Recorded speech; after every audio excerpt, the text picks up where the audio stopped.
It's a vibes.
It's a vibes. Where's it, family? Large up yourself. Big up yourself. Selah, Shalom, chiming in one time on the 1 and 2. You know how we do. You know how we do. Bring salvation to the people. You know what I mean? I see what it is. You see it. See how we moving? Oh, moving fast into the cosmos. Up and out, that's how we move. We out of here.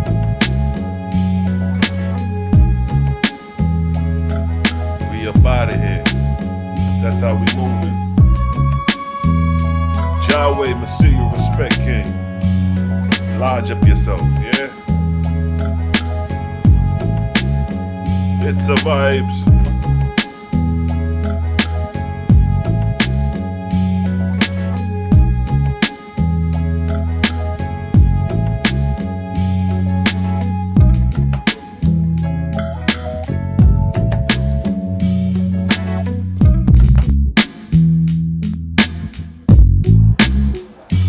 Big ups. It's a vibes.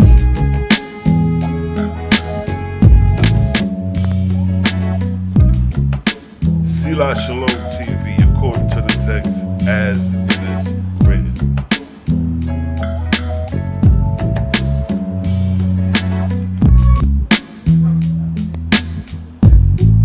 That's exactly how we move in family.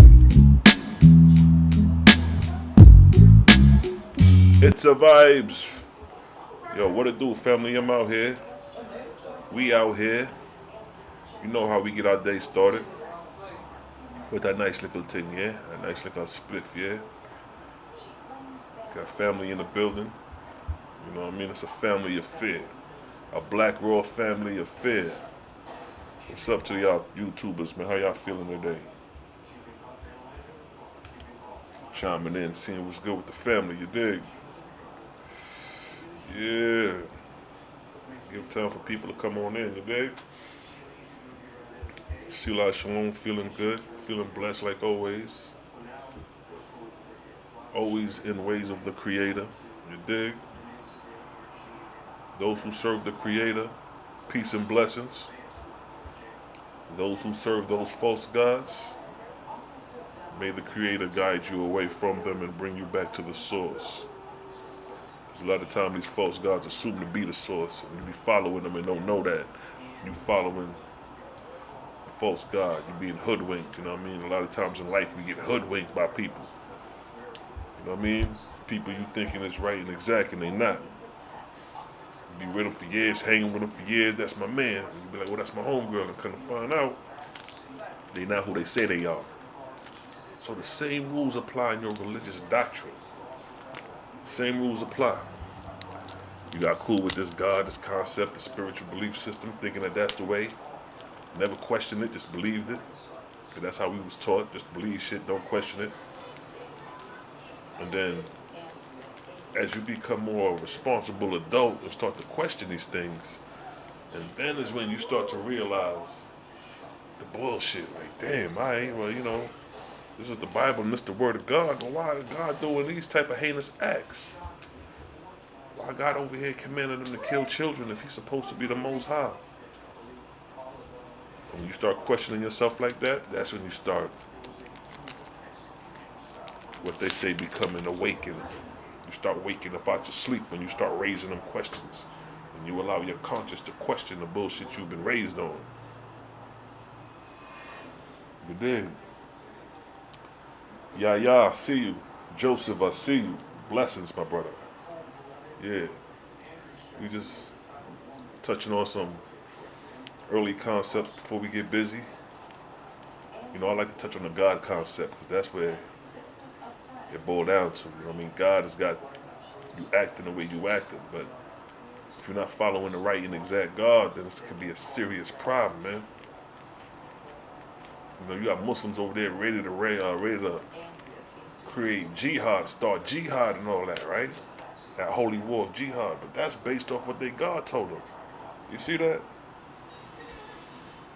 The destruction, the lake of fire, all that is based off what your God told you. You ain't had to believe that. You made a choice to believe that. You could have chose the doctrine of Buddha over Christianity, right? You could have chose the doctrine of Brahmanism. You know how many Sikh, you know how many other religious systems they have out there? But you decided to choose the one that got the most bloodshed. Christianity and Islam.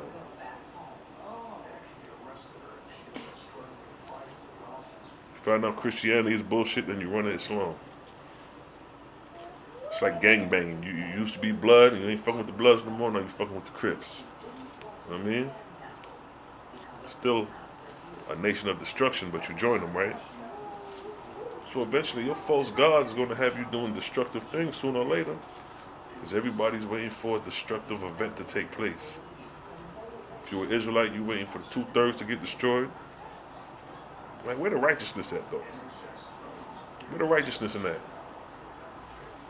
2/3 gonna get destroyed, and 144,000 gonna be sitting in the clouds, clapping at that shit. There's nothing righteous about that.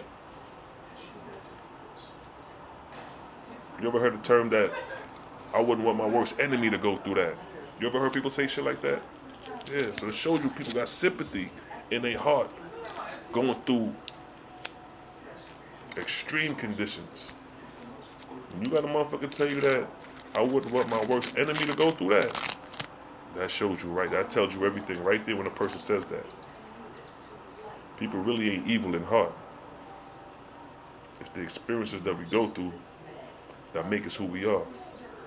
If you ain't really been through shit, then you ain't got too much to talk about. And ain't nothing wrong with that. Because in life, you want to live a good life. You want to get caught out there in that bullshit. You feel me? That's just how we move, yo. And you've seen a lot of people get hurt physically. See a lot of people get killed or been around that environment. You don't want that shit for you. You don't want that shit for your children. You know what I mean? And when you come out of that environment of destruction, death, murder, and killing, you trying to do better for yourself. But then you go become a Christian and start reading the Bible or the Quran, and then now you right back in the same predicament you was when you was in the hood. Because in the Bible it's telling you, yo, I want you to go kill off the Canaanites. So if you don't turn your life around and now you're coming to be a Christian or you're coming to be a true follower of Scripture, and then you read a scripture where the scriptures say, yo, God said go kill off the Canaanites. God said He's going to destroy the Egyptians. It's like, damn, okay. Why is God using all these devices to do evil instead of doing good? You the creator, God. You can do whatever the fuck you want to do. You could change the mind of a wicked man and make him righteous. God could do that. He has the power of influence to do that. But in your Bible, you believe that God is out here slaughtering man, woman, and children in defense of who? What is the benefit of God allowing you to slaughter men, women, and children. What is the benefit of that? There's other verses where God demands sacrifice of burnt offerings. The burnt offerings is like savior to his nostrils. You ever smelled dead flesh burning? Ain't nothing sweet about that. But this is what your God requires from you. Consider what y'all following, yo. These false gods got y'all believing that this is the omnipotent creator, and they hoodwinking everybody. Half the nation is Christian. Half the nation is Muslim. How many people you got speaking creator talk? Everybody talk about the deities and the false gods, but ain't nobody talking that creator talk. Ain't nobody talking real righteousness. Everybody divided, divisive. The Israelites, we the chosen people above all nations. Can you imagine a band of Buddhists on a street corner talking about we the chosen? Only the Buddhists shall be redeemed? You know you ain't gonna fall for that. Even if it's in these scriptures, you still ain't gonna fall for that, because you know your soul ain't gonna sit right with something like that. You second in command from the creator. It's the creator, then you. No middleman. But if you allow somebody to put that in your head and you believe that shit, that falls on you. No one else. It's like gang banging and all that. If you decide to join the Crips, nigga, that's on you. You decide to join the Bloods, that's on you. So if you join the Bloods and now you wearing your colors and you get caught out there in a Crip zone or a Crip neighborhood and them niggas kill your ass, who to blame? You. Because you had all the decision, all the liberty, all the choice, the power to choose to go that route or not. Same thing with these gods. You have all the power to choose if you want to follow this deity or not. And then the beauty about this, or the country we live in America, is that you could be a Muslim today and be a Christian tomorrow. So if you feel you don't want to follow this doctrine no more, you say, you know what, man, I ain't following the Bible no more. I'm going to go be a Muslim. And by the weekend, you a Muslim wearing a garment and wearing the kufi and all that. You could do that in America. You can have a change your heart here. But go to Saudi Arabia, one of them Eastern countries, and say, you got to change your heart. You don't want to be a Muslim no more. You want to be a follower of Jesus Christ. You know what them hardcore Orthodox Muslims going to do to your ass? They going to kill your ass, my nigga. So it's like all these religions got their flaws with their gods. You really going to find a religion that deals with 100% peace to humanity.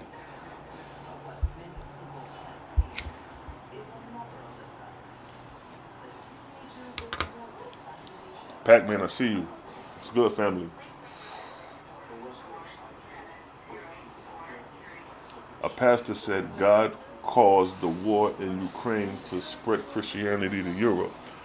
Well, Christianity been spread in Europe a long time, since the 1st century, since the time of who y'all call Jesus, but Yeshua ben Yusuf. Since the time of him, the disciples were spreading the word of the gospel in the four corners. You know, when you look at the writings of the letters sent to Paul, all that was in Europe. Antioch, not Antioch, but some of them European, you know, the letters when Paul took his journey up in Europe. Yeah, Europe been getting the gospel. They been got the gospel. But the battle of Ukraine and Russia is more of a battle of territory and dominion, because even in the OAHSPE, when you read, when these false gods set up their territories and dominions, they'll create hedges. So just like the states, you know, the state lines, and it's at the state lines where these gods are beef at. So it's the state lines, this Ukraine and Russia war taking place. Russia want Ukraine back with them, the Soviet Union type shit. Like, nigga, that's like in America, that's like the state of Texas decide to become their own independent country in America. You know the U.S. ain't having that. The U.S. gonna send all type of troops to get that country or state back in check. So that's what's going on. So just like Texas critics say, yo, say the mayor of Texas became the president, yo, fuck that, we not following none of the U.S. laws. We following our own system in order. We independent from the U.S. We Texas, the country Texas. Although you in the state or the country of America, that's going to cause conflict with the powers that be. So what you've seen over there in Ukraine is a conflict of territory and domain. It may not have nothing to do with the false gods or nothing religious, but it just have to do with territory and domain. Because even in the scriptures, when the false gods was beefing over territory and domain, it ain't had nothing to do with believing in no God at that time. It's like, nigga, you crossed the border. You 2 miles in my territory. You supposed to be 2 miles out. What you doing over here? And that's where the beefs wars. That's where the wars that's where the beef start to coming at, on the borderlines. No different than any territory, even in the drug game. You have a block and one dealer hustlers on one side, go a couple blocks up and it's another set of dealers. And it's a border, it's a bordering line. Where, you know, your hustlers, they stay over there, our hustlers stay over there. But then it comes a point where some of the hustlers decide to move in. We're gonna invade their territory and start taking over blocks. That's how the beef started. Yo, son, your man was over on my block hustling on, you know, y'all supposed to stay over there on 7th Street.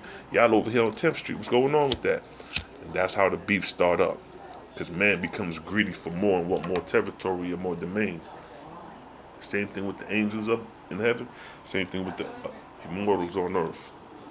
They have these differences. And this is on a national level. You know what I mean? And show you on a national level how it trickles all the way down to street beefs and corner beef territories. See that?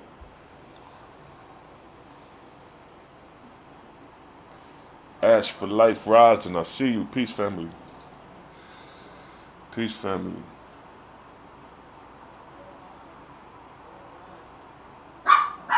The pastor ran away. The pastor ran away, brother. He lost everything. You know what I mean? It's all good. He gonna come back. Sometimes we gotta lose everything to regain everything. You know what I mean? And regain more. Look at the story of Job. When Job lost everything, he gained doubled. So don't make fun of the man. You know what I mean? We here to help our brothers and sisters who don't know the truth. We gotta bring them to the light. When you a boss, you gotta take the responsibility of everything. You barely can show emotion. So if I come across anybody who believe outside of the Creator, I don't bash them per se, but I'll bash their God for them, that got them believing in that shit. That's what I do. I bash their God, but I'm not gonna bash the individual, because we all trying to figure this shit out. You see what I'm saying?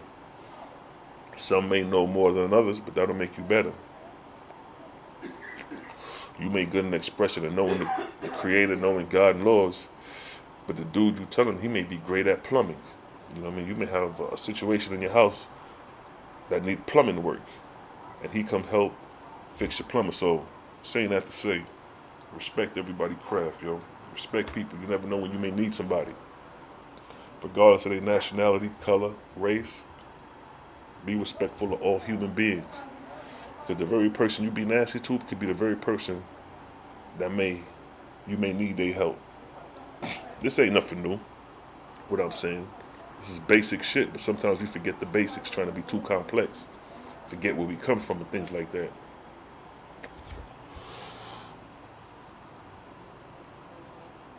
But like I said, you'll never see me out here bashing people. I don't bash people. I'll bash your doctrine.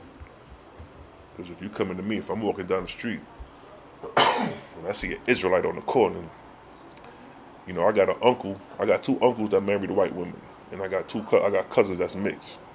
So if I'm walking down the street visiting New York with my uncle and his wife, and I walk past the Israelites and they start, oh, you married a white woman, she's going to Esau, she's going to hell, you know what I mean? The Israelites ain't supposed to mix up. See? That's where the conflict coming in. Because now you trying to tell the European that they going to hell, they're not part of the lineage of Isaac and Jacob. But then the kid who is mixed can be grafted in because his father is black or African American, so he Judah, or he from Trinidad or Jamaica, he Benjamite. So although you could be a African American, marry a white woman, had them kids, and them kids is mixed, but they come out a boy child, so it's okay for the boy child. But in the book what's that? Nehemiah, whatever the book is, Nehemiah, it's like around the time of Ezra, and it talks about how they separated the mixed breeds. You know what? I got time. Let me get that verse if I can find it. Anybody in the chat who know that verse where in the book of Nehemiah, if I'm pronouncing it right, where it talks about they split the mixed seed from the race of Israel. So all these Israelites talking about the mixed seed. If your father is black, you are Israelite, despite what your mother is, according to Nehemiah, how you pronounce it, is false. Let me see if I can get that. Give me a minute, because I got to look the verse up. Yeah, we don't get that one. Because all these Israelites out here preaching certain doctrines that don't even coincide with what the scripture's saying. A lot of it do, don't get me wrong, but certain things that they try to hold up, it's not right and exact. Like, for example, the 12 tribes chart. You know what I mean? That's not right and exact. That's false. They made that shit up. And the dude got proof. You know, it's a video floating around with a dude, another brother saying like how they made it up. He used that as a tactic to gather in the people, the Mexicans and the different races. Now, I ain't gonna front. If that shit is working to bring people together, so if you got Mexicans joining the Israelite camp and you see two Mexicans and you see brothers and Mexicans and they're united and they're working together, I will never tear no shit like down. If that shit was false in its presence, but it's unifying brothers to be righteous, nigga, let that shit run. And we'll figure out the bullshit later. But if it's unifying the families, if it's unifying the human family, let that shit manifest. You know what I mean? Sometimes you need a trick or a lie to bring people into the truth. So even with the 12 tribes chart, I know that shit ain't realistic. I know that shit ain't true and right and exact. But it's working though. It's bringing unification to the people. So if it's bringing unification to the people, let it unify the people, and we'll expose it later when everybody unified and got the brotherhood going. Once the brotherhood is embedded in them, and we expose the chart as being false, the brotherhood is embedded in them. They're not going to be rebellious towards it because the brotherhood been there for so long. So this is where wisdom coming at. So that was a wisdom move. Although the dude was like, yo, that's false that you did the 12 chop, but the elder said, yo, this is how we're going to unify the brothers. He's using wisdom. He's using deception and wisdom to bring unity. Who are you to judge that man for that? Look how many people have been unified since the time the OAHSPE or some of these early Israelites that started in the 60s came about. You know what I mean? You got Puerto Ricans, you got some Mexicans that don't like black people, like especially on the west side, the west coast. I hear the stories. I know people who live out there in the wars between the blacks and the Mexicans. But on the east coast of New York and up north, these niggas is unified. You know what I mean? So I'd rather see unification between blacks and Mexicans and Puerto Ricans than niggas trying to go to war and kill each other off. You feel me? Let me see if I can find that verse where they talk about separating the mixed seeds.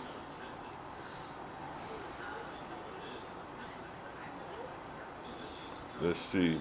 Separating mixed seed. Israel, book of Nehemiah. Let me see. Nehemiah. Thank you, Linda Beach. It's Nehemiah. I know it was something. I'm sitting here like I've been reading that book for so long and I can't pronounce the goddamn word. Nehemiah. It's the book of Nehemiah. It's the book of Nehemiah where it talks about the Israelites had to separate the mixed breeds. Because, you know, today they'll tell you that the mixed breeds, it's okay as long as your fathers are black or as your father's one of the 12 tribes. It says here, I found it, it's the book of Nehemiah, chapter 13, verse 3, where it states, and it came to pass, when they had heard the laws, that they separated from Israel all the mixed multitude. You see that? It said when they heard the law, that they separated from Israel all the mixed multitude. Now let's be realistic. If that was to transpire today, where all the Israelites that they have, you know, from the camps, IUIC, you know, Nathaniel camp, Zabak camp, General Yohana, all these big ass Israelite camps, right? And in those camps, we see a lot of mixed breeds. I ain't got no problem with it, but I'm just showing you what your text saying. So all these mixed breeds is in your camp. Look at what do they call him? Captain Katazak. You know what I mean? Who be with Tazariak. He a cool brother to me. I like the dude, but according to the text here, it states that all mixed multitude from Israel was separated. So guess what? If your father ain't from the flock of Abraham, Isaac, and Jacob, according to what this saying in the book of Nehemiah, is that you were separated. They separated the mixed multitude. So if you were a black man and you had a Japanese child, and that Japanese child is a black child, he getting separated. He's separating the mixed multitude. If you're a black dude, you're an Israelite, a Judah man, and you had a seed with a white woman, according to what y'all believe, an Edomite, a Jebusite, a Perizzite, all these different ites. If you interbreed with a Canaanite, an Amalite, if you interbreed with any of them at that particular time during Nehemiah, you would have been separated from the flock. So think about how disappointing today, how many Israelites would be disappointed if that law was to come out and then you had to separate those who was a mixed. See that? It'll only be out of 100%, it may be like 10% left. Because the multitude done got mixed up.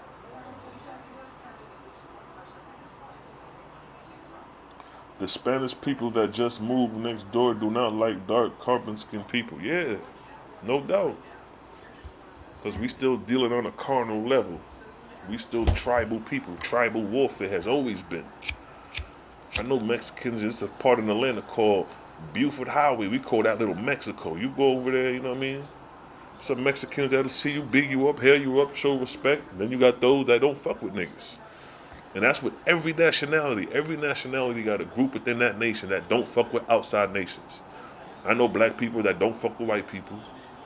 Don't fuck with Chinese people. I don't know Chinese people, but I go in Chinese stores and I can see how they don't fuck with niggas. They're not really receiving. But that's with every race. But then it's another Chinese store I go to. Me and the dude, cool as hell. We close to the same age. We talk like we grew up in the same hood. And I think he Korean. Cool cat. Listen to hip hop, down to earth. You know how that shit go. But that's life. You're gonna face that in every nationality. And you're gonna face that within your own nation. So yeah. This shit been going on as far as mixing the seeds. Like Israel been a mixed seed. Think about it. When Israel was born, they had the 12 tribes, and the 12 tribes went up in Egypt for them 400 years. So they say 430 years, according to what the text say. Come on, bro. They mixed up with them Hamites or the indigenous Africans, both sides, men and women. That's why I said mixed multitude. When they left Egypt, it was a mixed multitude. It was a mixed race of people coming out that joint. Moses came out of there with all nationalities damn near coming out of Egypt. Asiatics, Nubians, African, indigenous Africans left with Moses. It just wasn't just one set of people like, boom, the 12 tribes. If you notice in the story of Exodus, it doesn't talk about the 12 tribes. It mentions the Hebrews, and it may mention the Israelites, but it don't talk about Judah, Benjamin, Levi, Naphtali, Asher, Dan. You notice you don't hear none of those names during the Exodus. Why is that? Maybe them names didn't exist at that time. And if they didn't multiply in Egypt, there's no record of showing how the Benjamites stuck with the Benjamite tribes throughout the 400 years. The Levites stuck with the Levite tribes for 400 years in Egypt. They don't say that. It said a mixed multitude came out. Then when the mixed multitude came out, in this particular one, a lot of them died in the wilderness too, because they was accustomed to the Egyptian ways and they wasn't ready for the evolution or the change that was taking place at the moment. You know what I mean?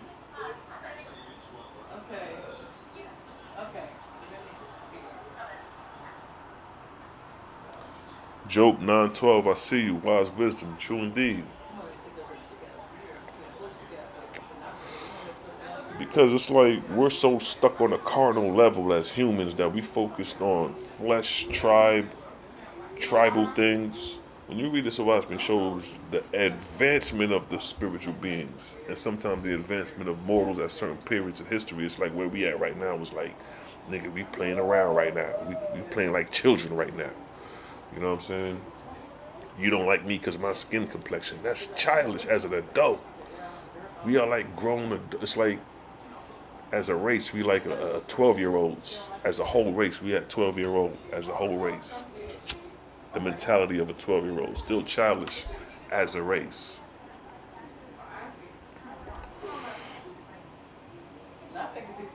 But another interesting thing that, you know what I mean, these Israelites profess is their faith in Jesus Christ, you know what I mean? Because in the Old Testament and the Torah, they say they stand in the law, statutes, and commandments. But in the law, statutes, and commandments, it never talked about a Savior. Never talked about looking out for a second coming of a Messiah. The law, statutes, and commandments mention none of that. So where did these concepts come from if it was not added to the Torah or added to the text? They say don't add or take away. So where did the idea of the Savior come from if it's not in the Torah? What law, statutes, or commandments does it say, look for the second coming? Thou shalt look for the second coming of the Messiah. What law, statutes, and commandment is that? I'll wait. What law, statute, and commandment does it says the kingdom of God is at hand? What law, statute, and commandment is that? Thus said the Lord, the kingdom of God is at. See, these are new concepts in your Bible. That's what you got to understand. They added to the text just like everything else.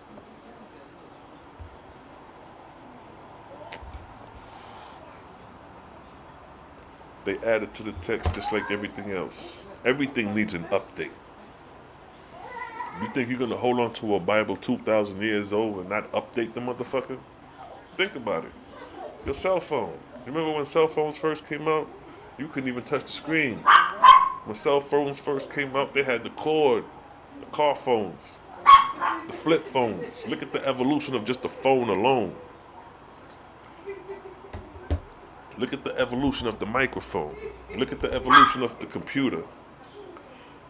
Everything evolves. Everything gets updated. You expect the Most High is not going to update the word according to man's progression in the times he's living in? Nigga, we driving horsepower car engines. We're not riding horses anymore. We're not riding camels anymore. Some parts of the world they still do. But look where we at with it. We in planes flying across the world. You could catch a plane in Antarctica right now. You could catch a flight to Poland right now. You could go to Ukraine and join the war right now if you wanted to. So everything is upgraded. This is why people scared to read other books about spirituality, because they scared to update the knowledge. Everything is here to update. You think the Most High don't want you to be up on your game? Know a little more than what you know? Just like school. Your 4th grade school book is nothing like your 7th grade school book. It's progression. But you want to stay with that 4th grade school book, that Bible. Each grade comes with a new book, a new level of information. You know what I mean? The Bible is 2,000 years old. A lot of those prophecies in there has been fulfilled already. A lot of the prophecies people read about Jeremiah, Ezekiel, and them things was already fulfilled. Jeremiah and Ezekiel, like Ezekiel was in captivity. So the visions he was getting was the visions of the rebuilding of the second temple. You see that? Jeremiah seen the coming of captivity prior to the captivity. They seen things that was concurrent for their time. They wasn't seeing shit 4,000, 5,000 years later. That'll be irrelevant for them. That's like us now. Prophesizing something that's going to happen 2,000 years. That's irrelevant. We don't even know if things going to be around for that word to be carried out to even know that. See that? Even when you look at the second coming, or when Jesus and them said, the way you see him left, you're going to see him return. The angel told them that as if it was to transpire right then and there. Yep. He didn't say as you see him leaving, he's going to come 2,000 years later. He said, as you see him as he left, you're going to see him return the same way. They spoke as if he was coming back in that time.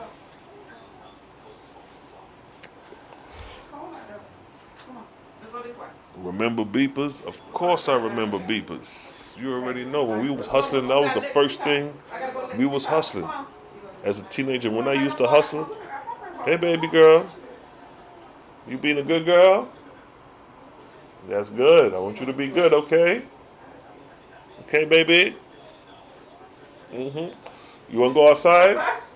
We gotta go let Sweet out. Mama gonna take you outside. Come on, let's go out this way. Come on, go outside this way. Come on. But yeah, back in the days when they used to hustle, Come on, Mama. it was beepers we used to use.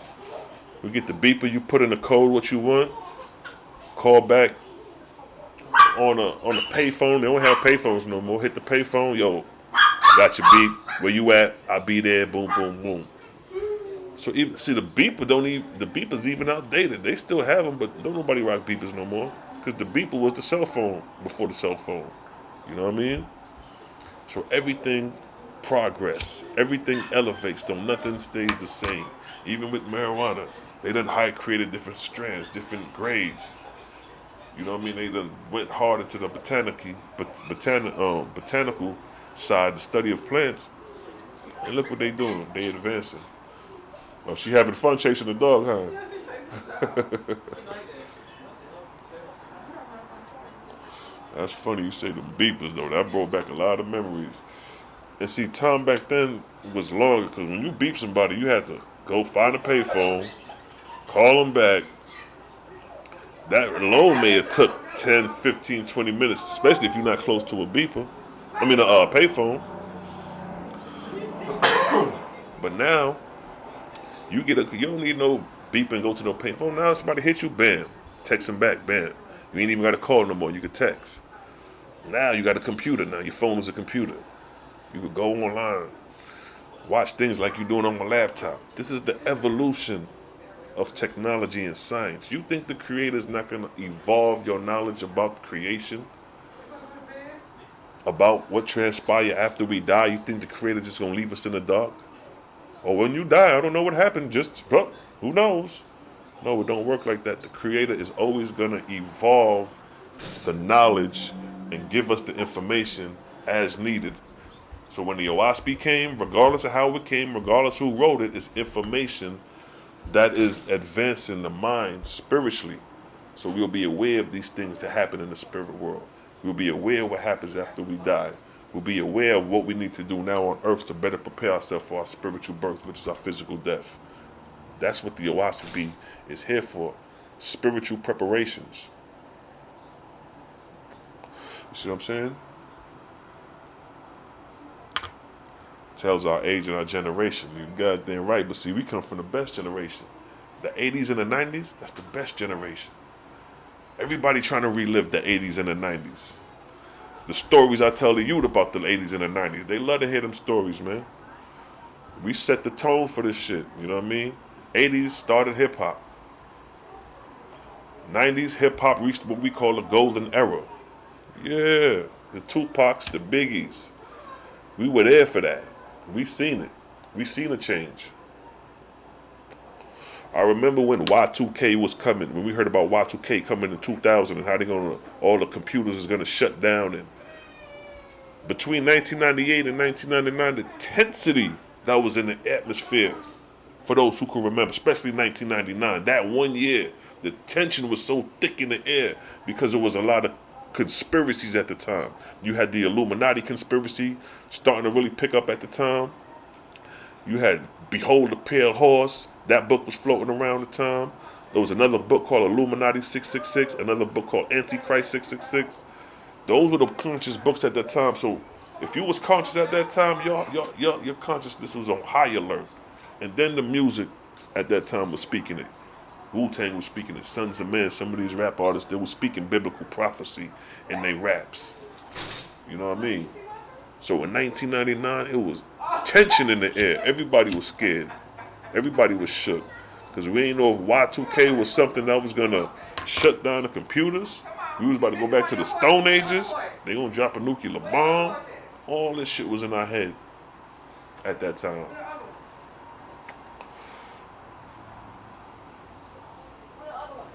Jupiter 912, exactly. 1999, that was an intense year. You got a lot of cats that was born after the 90s.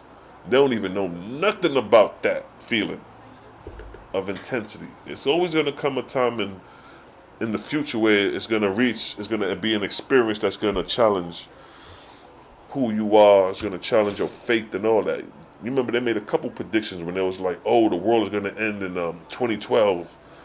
You know what I mean? It was that you had the 1999. Matter of fact, I'm going to go back to 89. I remember in 89, of course I was a kid. It was a statement made that Mars was going to hit Earth in 88, 89, like around 87, 88, 89, around that time.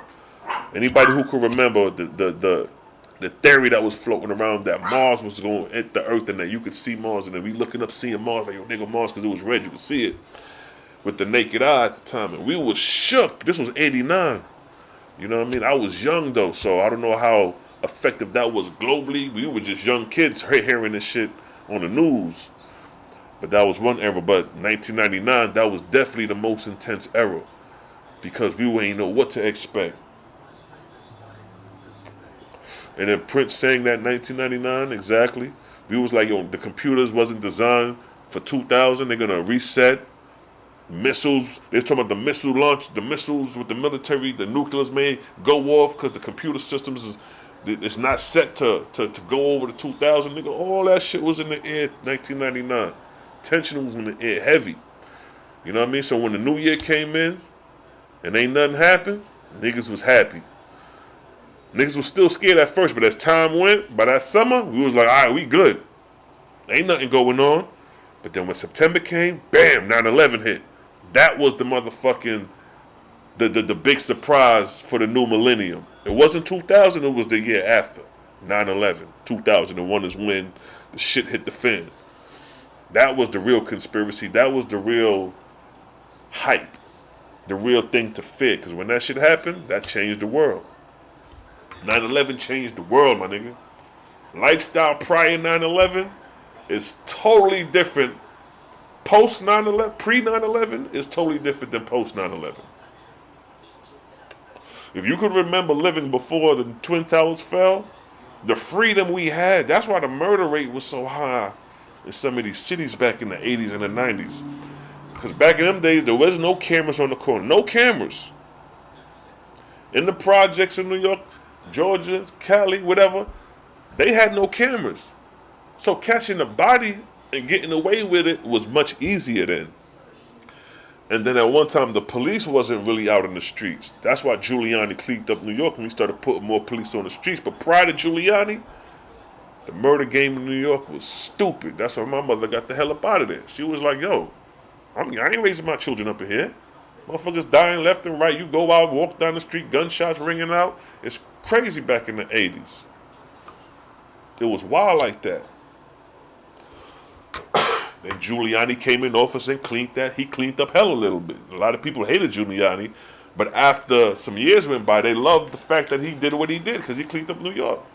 As far as from where it was from the 80s, I remember a child going to school in New York in the 80s, man. That shit was, man. That's why I salute anybody who still live in New York, who grew up in New York, who grew up in the 80s and the 90s, and still there. I salute you because those were some real rough times. A lot of people lost their lives in that time. A lot of people lost their lives, yo. If you living in New York City, you got to be thankful to be alive every single day because those are the type of cities that when you come out your house, it's a possibility you could lose your life. You could get hit by a car, stray bullet. Now, that can happen anywhere, but the way New York City is built up, it's a concrete jungle. It's not like out here like bush and tree and you ain't got to worry about certain shit like that. As soon as you come out the house, the world watching you. You know what I mean? So it's very military tactical living in New York. You got to know how to move in New York when you living in them cities and shit like that. You know what I mean? I'm just building with y'all, just enjoying the vibe because it's a vibe. But here's the catcher though. Well, what's interesting in the OAHSPE, coming back to some knowledge now, just talking some real talk because every now and then I give some real talk. You know what I mean? Because it's not always about book knowledge. You know what I mean? Sometimes you got your street knowledge and book knowledge is good when you have a balance. You can't be too outweighed. You can't be too street. You can't be too book. You got to find an equilibrium. You got to find that center. You know what I mean? So in the OAHSPE, coming back to the knowledge now, language is an interesting thing in the OAHSPE. language. How OAHSPE describes how language somewhat came about. Because when man was born, or created, I should say, he didn't come into the world speaking language. Adam, in layman terms, Adam didn't come into the world talking about, thank you, God, for creating me. You're such a great creator. Adam didn't come into the world talking like that. Adam, or the first race of man and woman that was created, that first flock, when the Creator created man and molded him and he's in existence, that first generation of mortals, those beings, those humans were not intellectual beings. The Creator didn't create man and then man was just all-knowing with knowledge. Like how I'm speaking to you or how you speaking to people. And we just got perfect comprehension, intellectual conversation. No! Man did not start off like that in the beginning. You know how man started off in the beginning? Because nature, if you really pay attention to nature, you can learn a lot. Sometimes it may even take book knowledge to even get you to identify things that's going on in nature. Regardless of how you get the understanding of nature or creation or whatever it is you study and get it. Nature shows us this example of the essence of the first race of man through reproduction. The proof is this. When a child is born and comes out the womb, soon as that child comes out the womb, that child is destitute of knowledge. It doesn't know how to speak. It barely can see. It can't walk or crawl. That's how the baby comes into the world, helpless. So, using that as an example to say that man came into the world in that same manner. When man was created, man was not walking up, standing up with a perfect posture, just walking when the Creator made man. It's been proven that when the early races of man, they stooped more than anything. You know when you hunch down and you stoop down to either pick some plants or shit like that? Man was moving like that in the beginning. The same way your baby got to crawl before it walks. What makes you think any different with the first race of man? Nature is showing us the pattern through the growth and the progress of growth of a human being. So the same way a baby crawl on its belly even before it starts to really start crawling on its hands and knees. A baby would be on its belly and start wiggling like this before. Can you imagine seeing man in the beginning in that state? In that state of helplessness. But this is exactly what it was with man in the beginning. He was helpless, no different than a child is today. Coming into the world, having no conscience of who he was. The same way your baby comes into the world, the baby don't know who he is or she is. He don't know nothing. All he knows is that I exist. So man came into the world the same way. So coming back to language, we had to been given and develop a language. So now, we speak English. So in order for us to speak the English language, we got to learn the alphabet. A, B, C, D, E, F, G, and so on. So, and the reason of that is to communicate and comprehend. That is the purpose of language. Language is to communicate and comprehend back and forth with another individual, regardless of the language. They say body language is a language. So somebody may be deaf and can't hear. So they can't learn language. So how are they going to communicate if they don't have verbal language? You got sign language, you got body language.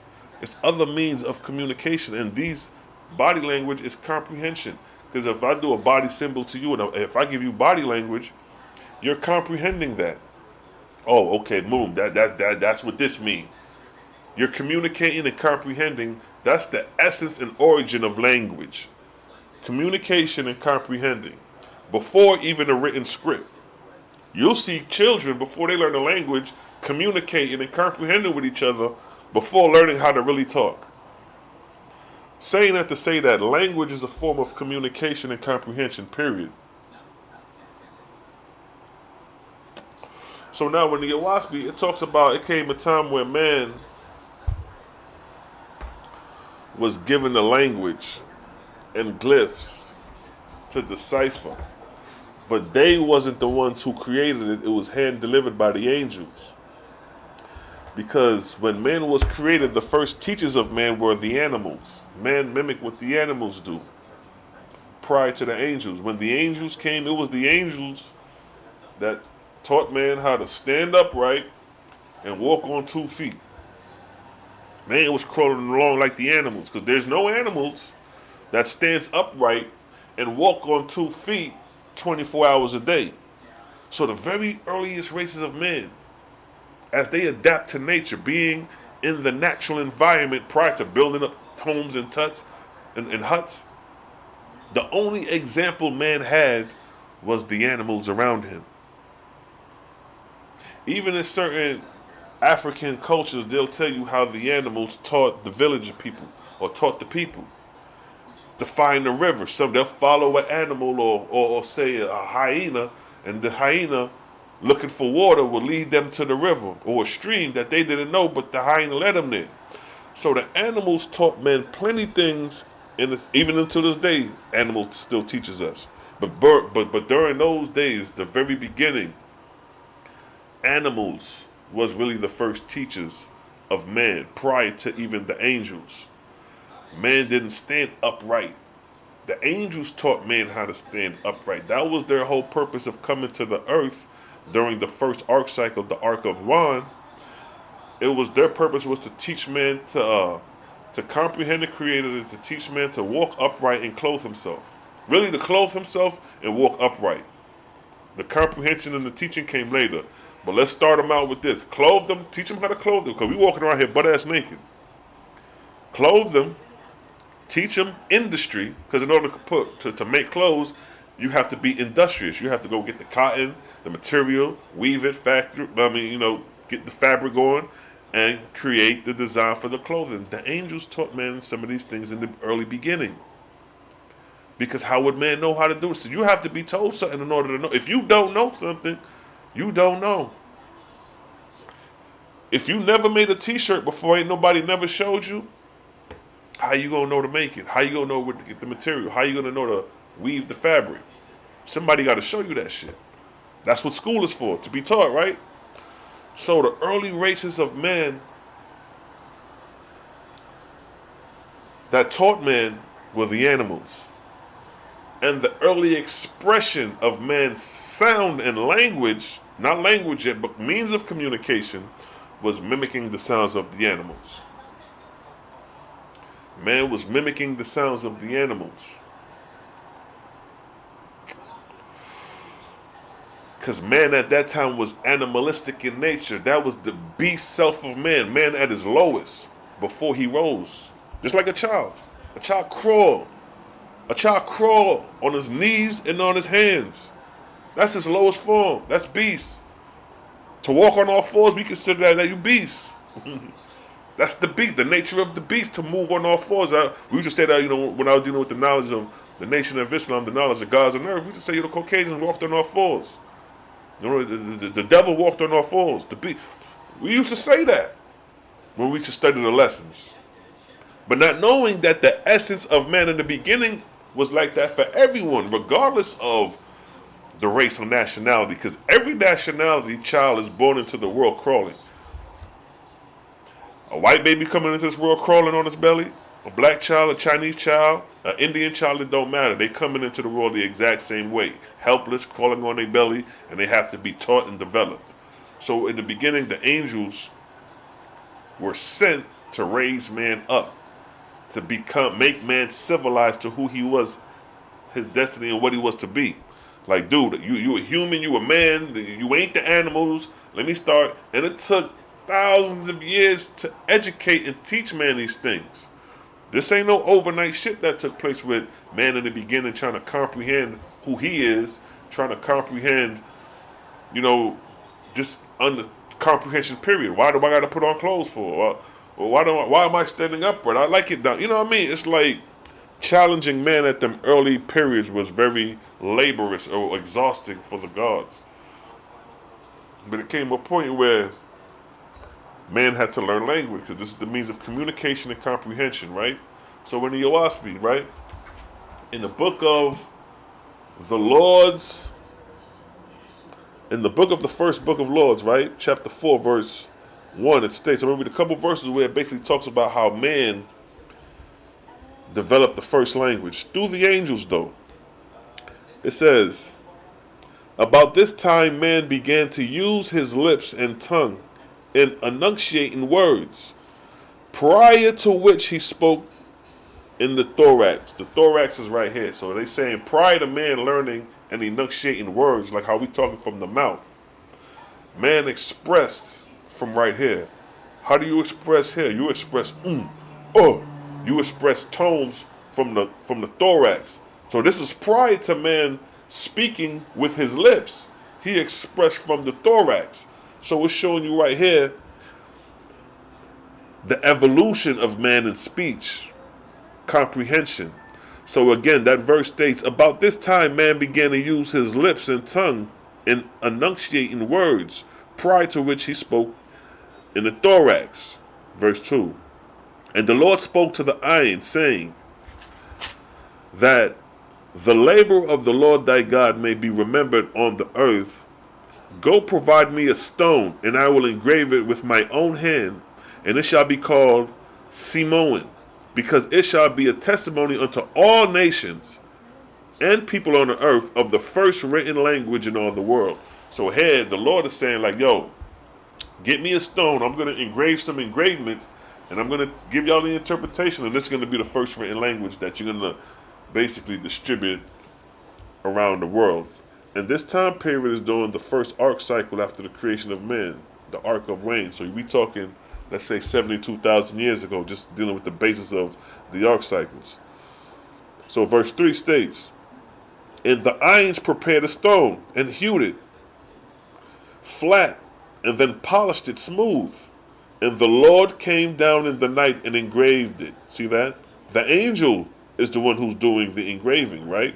So the humans prepared the slab of stone, and then that night the angel came and started the engraving. And let's see what it says. And the Lord, let's run it back. And the irons prepared a stone and hewed it flat and then polished it smooth. And the Lord came down in the night and engraved it. And the Lord explained it. Through his angels taught he the irons the meaning and the characters engraved thereof. See that? So not only did he write the characters, he explained the meaning to the mortals. So the mortals, what they got to do now at this basic point is just remember it. Remember it, study it, comprehend it. So now, and to show proof of this is when you look at the Dogons, if you read their theory, or their story is that some deities came from Sirius B called the Nomos, amphibious beings. They came and did the exact same thing that this verse just stated. And they document, the Dogons themselves is the ones who document the story. It ain't coming from no European or no Chinaman. It's coming from them themselves, that they said that the Nomos came from Sirius B and gave them glyphs and to interpret it. It's a documentary. You could go find that. Matter of fact, I did a video called The Tree of Language, and I put that in that particular clip in there where it talks about the Dogons, where deities come into the Dogons, giving them glyphs to decipher. And it's just like what the verse said here. And the irons hewed a stone and hewed it flat, and the irons prepared a stone and hewed it flat, and polished it smooth. And the Lord came down in the night and engraved it. And the Lord explained it through his angels. Taught he the irons the meaning of the characters engraved thereon. That's the exact same thing that the Dogon said happened with them when they received the Dogon glyphs, the Dogon language. Verse 4, and the Lord said,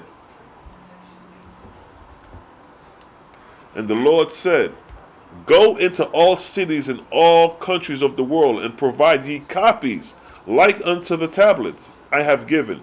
So it came to pass that the angels of heaven inspired the irons, the little people, the pygmies, to make tablets, right? And to read them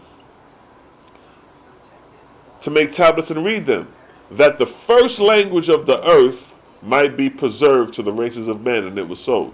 So right here is saying that the very first language that man was given by the angels. Man prepared the stone, the angel came down, engrafted the joint, explained to them the meaning, go distribute this around the whole planet, and it's going to be your first written language, called the Samoan language. Now, what is the Samoan language? What is the detail? What is the glyphs? What is the concept of how the system of this particular language works? Now, we've been taught that the oldest languages that we're familiar with is, let's go to it right quick, the Hebrew. Matter of fact, let me go to the hieroglyphs first.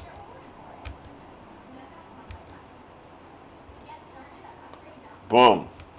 There go one of the glyphs right there. Let me scratch it. So you see the hieroglyphs at the top? See the hieroglyphs? These are some of the earliest systems of writing, and this is only 6,000 years ago, right? 6,000 years ago, that's it. So here go another glyph showing you this is the Egyptian hieroglyphs. This is their writing system right here, right? And then after that we got, coming on down next, we got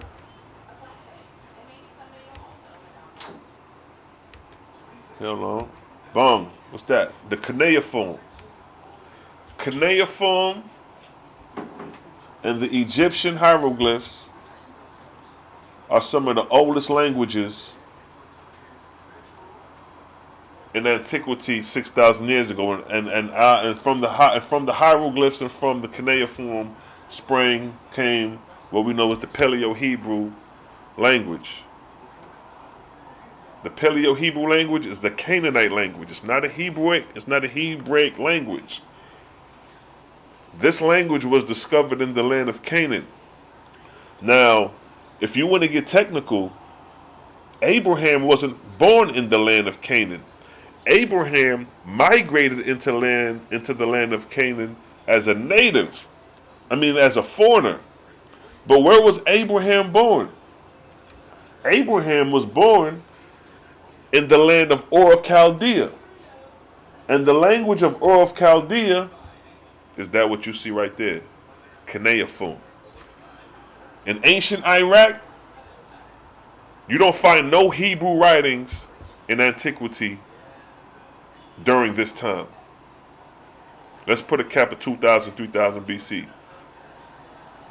You see cuneiform. This right here is what you see. But when Abraham decided to come into the land of Canaan, this is what he seen. Paleo Hebrew. The Paleo Hebrew language was already in existence when Abraham entered the land, because the Canaanites was already occupying the land. So when Abraham came into the land of Canaan, guess what? What they call Proto-Paleo Hebrew, Proto-Canaanite Hebrew, that's what the Phoenician language, all that is Canaanite. So when Moses came into the land, he wouldn't have even been familiar with the language when he first came in, because the language would have been different from what he was accustomed to, which was the cuneiform. The cuneiform language, that right there. Moses came into the language with this, speaking this language, cuneiform. Even in the Ebla tablets is cuneiform, which is in Syria. So you got from Syria all the way to Iraq, that whole Mesopotamia region is cuneiform writings. When you look at the Israelites going in captivity by the Assyrians and Babylonians, and you look at the language on there, it's cuneiform. So when Abraham left Ur of Chaldea and walked his way up to Mesopotamia, up into Syria, cuneiform is what he was speaking, is what he was communicating with the people with. But then when he went in the land of Canaan, bam, he was introduced to the Paleo Hebrew. And then what did God tell him according to your Bible? This land I'm going to give you to your descendants. So if he's going to give his descendants this land, and God commanded his descendants to kill off the people of that land, and they did not kill the people of this land, the question that they be asked, what did the children, which was Isaac and Jacob, what language was they speaking when they was born in the land? Because at a time, as a parent, you're going to try to preserve your native language to your children, so you're going to try to teach them the cuneiform. So I'm sure he would have taught them cuneiform.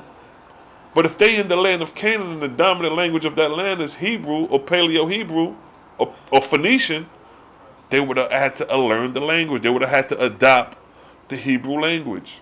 The same way when we came to America speaking the African language, whatever language that may have been, but then 3 generations later, when you had your offsprings, guess what language they speaking? They speaking English. So it's the same thing. Abraham came into the land of Canaan speaking cuneiform. By the time his descendants descended down, by the time the 12 tribes came around, guess what language they speaking? What you would consider Hebrew. So I'm just showing you that the Hebrew language is not a language that comes out of Abraham, Isaac, and Jacob. It's a language that comes from the Canaanites that was occupying the land prior to Abraham even coming into the land.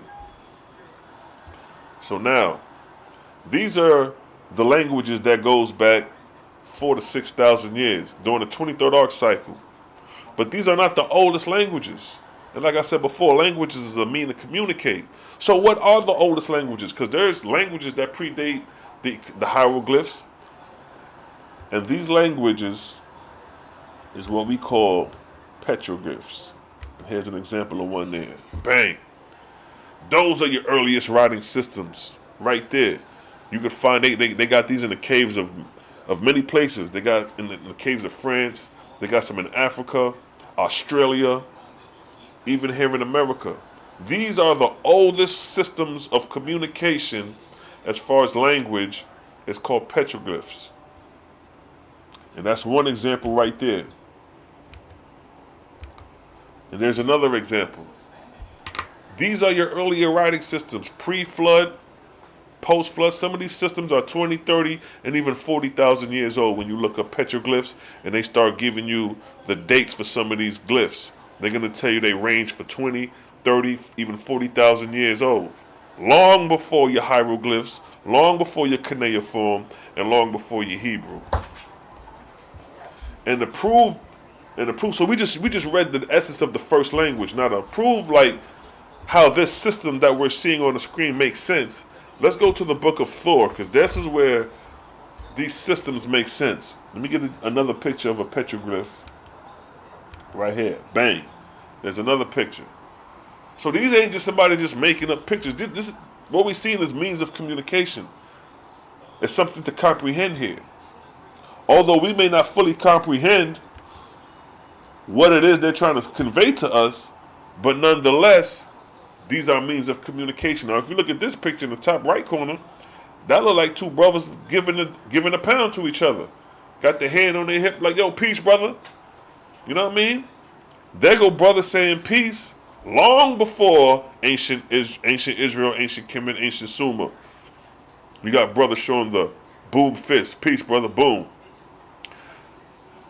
So now the essence of where these languages come from, according to the OAHSPE, it states that the petroglyphs came after the flood. The flood was 25,000 years ago. But the language did not come after the flood. It was there pre-flood. But then the OAHSPE talks about after the flood, man redevelops a lot of things. So here, we're going to explain what we're looking at in the sense of the meaning of how these communications of petroglyphic languages really manifested, or how they communicated. So now, in the Lord's fourth book, chapter 1, it states, here's the catcher: by altars and temples, and by idols and images, and by painted signs and engraved words, God foresaw that the knowledge of one generation could be handed down to the next. And through all these things are false in fact, as a written word is not a word, but an image of an idea. which hath been spoken. So by symbols convey God the living truth. See that? So we're showing you here that by symbols and images, ideas and messages can be conveyed. So here's the catcher here. Verse 2. God said, Behold, my sacred people have established myself in written words. Now hath it come to pass that all the races of men on earth shall be made to know me. God said, God commanded men to make a stone and wooden images and engravings also of everything upon the earth. See that? And man so made them according to his own knowledge. So according to man's own knowledge, his own development and talent, so he made the glyphs. Boom. Right? So here it states, God said, as every living creature hath a name, so shall the image thereof and the engraving thereof have the same name. And even so shall it be with all things on the earth, and in the waters thereof, and in the air above of the earth. The image of the engraving shall have the same names, even as the real things themselves. So it's showing you that this particular writing system, which we call petroglyphs, were expressed images to convey an idea. So when you look at these ancient images that we don't understand because we wasn't here when the people wrote these things, but for those who actually wrote them, they're conveying an idea. That's the interesting part about it. These are the earliest means of communication. So now again, let's check this verse. Verse 5 states, and God sent his angels down to man. Again, we got celestial, extraterrestrial communication going on with man. And God sent his angels down to man to inspire him in the workmanship of images and engravings. And man thus accomplished the commandments of God. And these were the first writings since the flood, other than such as were kept sacred amongst the little people, the Ions, the pygmies. And of this manner were the writings to wit. Now here is the explanation of the essence of the writings and the purpose thereof. So let's see for an example. So we got a glyph here.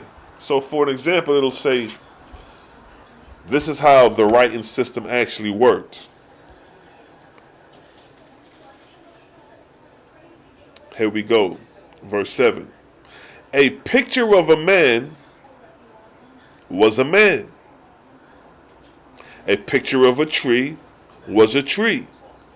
A picture of a bird was a bird, and even so with everything represented by his own name and images. So when they created these images, it was as is. So if there was an image of a bird, it was a bird. It wasn't symbolic to anything else, but no, this is the image of the bird that we're conveying. Now here's the way the communication worked. Verse 8.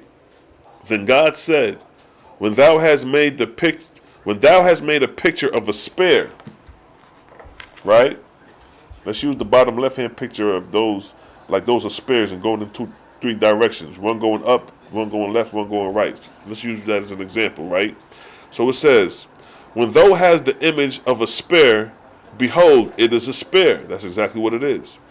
And when thou desirest to know which way a man goeth, thou shalt add to the engraven image the likeness of a spear, and the way it pointeth shall show the way man goeth.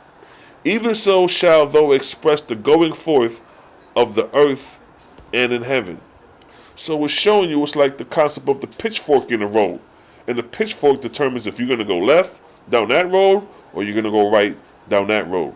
So if you're a traveling hunter or a traveling man and you see an engraved image and you see a spear pointed going left, and then you see like little water waves, like little water ripples, that's a symbol saying, all right, this is the direction to the river. based off the spear pointing in this direction and based off the symbol of what may look like water. So I'm just giving you that as an example of this was the earliest writing systems, the petroglyphs that man was writing pre-flood, 70 to 80,000 years prior to our present time, and then 25,000 years after the flood when these things was retaught after the destruction of Pan. So let's read that verse again because it's giving you the context of the meaning of the language. So we know that man was given, was told to create images of everything on earth. So a bird was a bird, a lion was a lion, and so forth. But the direction of what they pointed determined the comprehension. So if a man drew a picture of a lion, 2, 3 lions, and they're all pointing left, that's for the person in travel to say, well, going in that direction left, there's going to be a group of lions, beware. Or vice versa. He may have a group of hyenas pointing left, and the direction, if you go that way, is going to lead you to a group of hyenas or a pack of hyenas when you get to the green pastures. So this is just the ways that man was communicating long before the hieroglyphic, before the Egyptian, Sumerian, and Hebraic time. Because the Hebraic, Sumerian, and Egyptian is just 6,000 years old. What I'm reading is over here is over 25, over 40, 50,000 years old when man was using this as a means of communication. This is the earliest languages. So again, let's read that. Verse 8. Then God said, when thou hast made the picture of a spear, behold, it was a spear. And when thou desirest to show which way a man goeth, thou shalt add to the graven images the likeness of a spear, and the way it pointeth shall show the way man goeth. Even so shalt thou express the going of everything on earth and in heaven. Verse 9, here's the catcher. Thus man made a written language, and in every region of the earth by many men were these things done, according to the light of God upon them. So accomplished they the written language of thousands of tribes of men. And that's exactly what you see here, because some of these glyphs are found all across the world. And this is supposed to be a time where man's supposed to be primitive, where man ain't just hopping in the plane, going to travel over here to this country. Oh, that's what y'all doing? Let me go duplicate that. Some of these things was found in remote parts where man had no means of communicating or traveling that far distance at this particular time due to the lack of technology and boats and ships and things of that nature. But they was inspired through the angels to do the exact same thing in remote parts of the planet to show you, from the OAHSPE, show you how things are manifested, how things are created, given, and spread abroad through the angels during man's early development. See, angels are not as present now because man is more developed. He's more independent. When you become more developed and more independent, you're less needed of your parents. When you was young, you stuck to the side of your parents. When you start getting old, you start to get a hair on your nuts, you started talking to chicks, you ain't around your mother and your parents like that. You become independent, you break off. So it's the same thing with the angels. As the human race became more independent, the lesser communicating the angels became, because now man is comprehending how to do his things independently by himself. So at this particular time, during the early races of man, these were the early means of communication and language. And verse 9 states, thus made man a written language, and in every region of the earth by many men were these things done, according to the light of God upon them. So accomplished they the written language of thousands of tribes of men. And God said, this shall be called the panic language, earth language, because it is made of earthly images. And in after ages, whosoever desires to find the first written words of man shall recourse to the pictures of all things on earth and in the waters and in the air above the earth, as you see displayed right here. So the OAHSPE is showing you that the earliest written system, the first written system, is what you see here called petroglyphs. Written system carved on wood, stone. You find them in caves. Boom. You see what I'm saying? These are the earliest written systems by man. OAHSPE is showing us these things. We see the circle right here. We see the circle. What do we symbolize the circle? The vortex. But then you see another guy like he's standing there holding sun. He got like a crown on his head. See, these were symbols and images to convey ideas at the time for those living at the time to understand these things. We can't comprehend what the hell going on at this point. 30, 40, 20,000 years later? No, we don't even understand. We barely understand the culture of 6,000 years ago, let alone around this time. But the OAHSPE is showing you that these were the earliest languages, the first languages. And what the verse say again? God said, and this is true God talking. He said, this shall be called earth languages because it is made of earthly images. And in after years, or after ages, whosoever desires to find the first written words of men shall have recourse to the pictures of all things on earth and in the waters and in the air above the waters. See that? So the OAHSPE is showing you that the oldest language is petroglyphs. And we see remnants of this very language when we observe the very hieroglyphs of Egypt. You can still see that they dealt with this knowledge of symbols, conveying earthly images and symbols to convey a message. See the OAHSPE, what I just read is after the flood, so we talking over 21,000 years ago. So let's put a cap of 20,000 years ago. What you're seeing right now with ancient Egypt, that's within a 6,000 year time period. But those images I showed you earlier of the petroglyphs, such as this, that predates Kemet by tens of thousands of years. But it's the same concept as far as images, earthly images, and whoever produced the images is the one who's conveying the idea. So if you ain't around when that person created that image, you don't know what it means. We could only theorize and come up with our own concepts of what we think it means. But the reality is that if you wasn't there when these glyphs was created, you ain't gonna know. Same thing with the hieroglyphs. Although I respect all the Egyptologists trying to decipher the Egyptian codes, but if you wasn't there when this man was producing this glyph right here to tell you, well, this is this, this is that, then you're speculating at best. Even if you have a great concept of the language, you're still speculating because you need somebody you need a teacher to actually explain what the glyphs mean. And I ain't talking about a modern day teacher. I'm talking about the person who produced this actual hieroglyph to tell you this what this mean, that what that mean. And then you have the correct understanding, because if you don't do that, you're speculating at best, and you could create a whole system of speculation based off falsehood. So again, the OAHSPE is saying, I'm going to read that verse again. And God said, this shall be called earth languages, because it is made of earthly images, just like you see on the hieroglyphs. And in after ages, whosoever desires to find the first written system, words of men, who shall have course to the pictures of all things on earth and in the waters and in the air above the earth. So even ancient Kemet preserved this particular old written system that predates Kemet by thousands, tens of thousands of years, but it's still preserved. And even with the Hebrew, let's go to the Paleo Hebrew real quick. Even with the Hebrew, it's the same thing. You got to give respect to the Hebrew language, because the Paleo Hebrew is the same thing, signs and symbols. It's not too much signs and symbols of images of nature at this point. It's more been modified. But when you look at the earliest symbols that predates the Hebrew, you see more of the symbols. Like even with the Aleph supposed to be an ox head. So that's a symbol of earthly images of animals.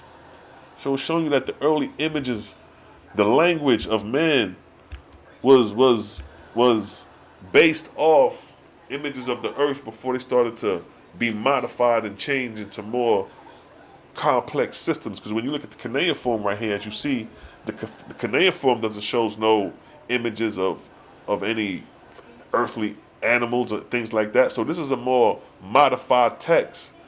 This came much later when language became more modified and to progress, change, just like Old English to New English. You see what I'm saying? But the earliest symbols, the root comes from this.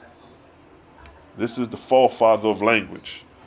The forefather and the foremother of language is the petroglyphs.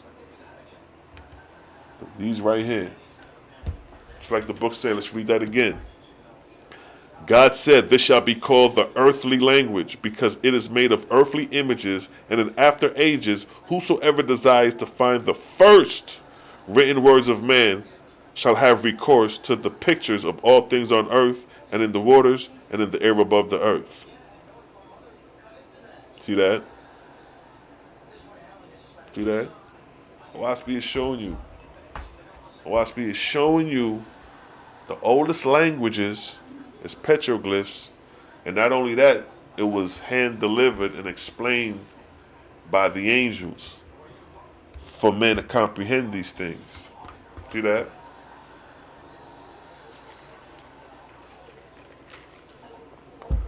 So just like a baby, an infant child needs a parent to guide him, to educate him, to teach him, to raise him up, so was it with man in the beginning.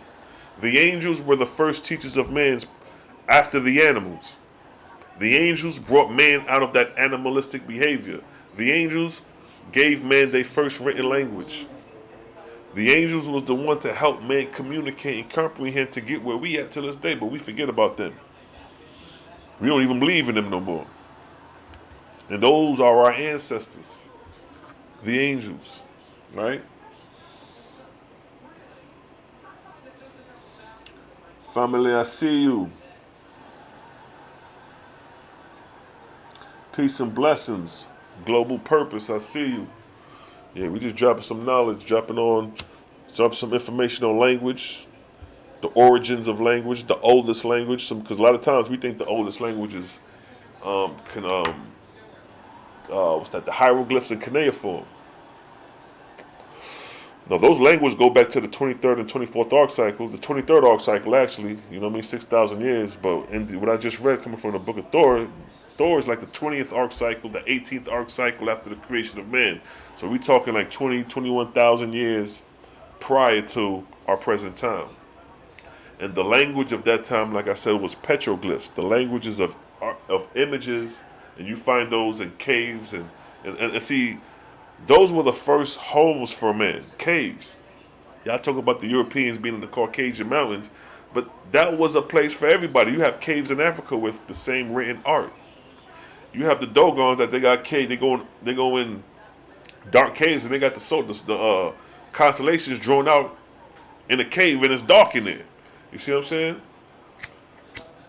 So like I said, the Dogons was told to by their gods, the Nomos, that they was given glyphs to interpret and all that. So these things ain't far-fetched as far as extraterrestrials or angels coming down, giving man a system of communication. Because English is an offshoot of what? Latin, and Latin is an offshoot of what? Greek, and Greek is an offshoot of what? Hebrew, and Hebrew is an amalgamated offshoot of Sumer or cuneiform and the hieroglyphs of Egypt. Because you can find some of the the Hebraic glyphs in Egypt, like the hay with the hands raised up. You can find that in Egypt. The mem, the water symbol, you can find that in Egypt as well, as far as the glyphs.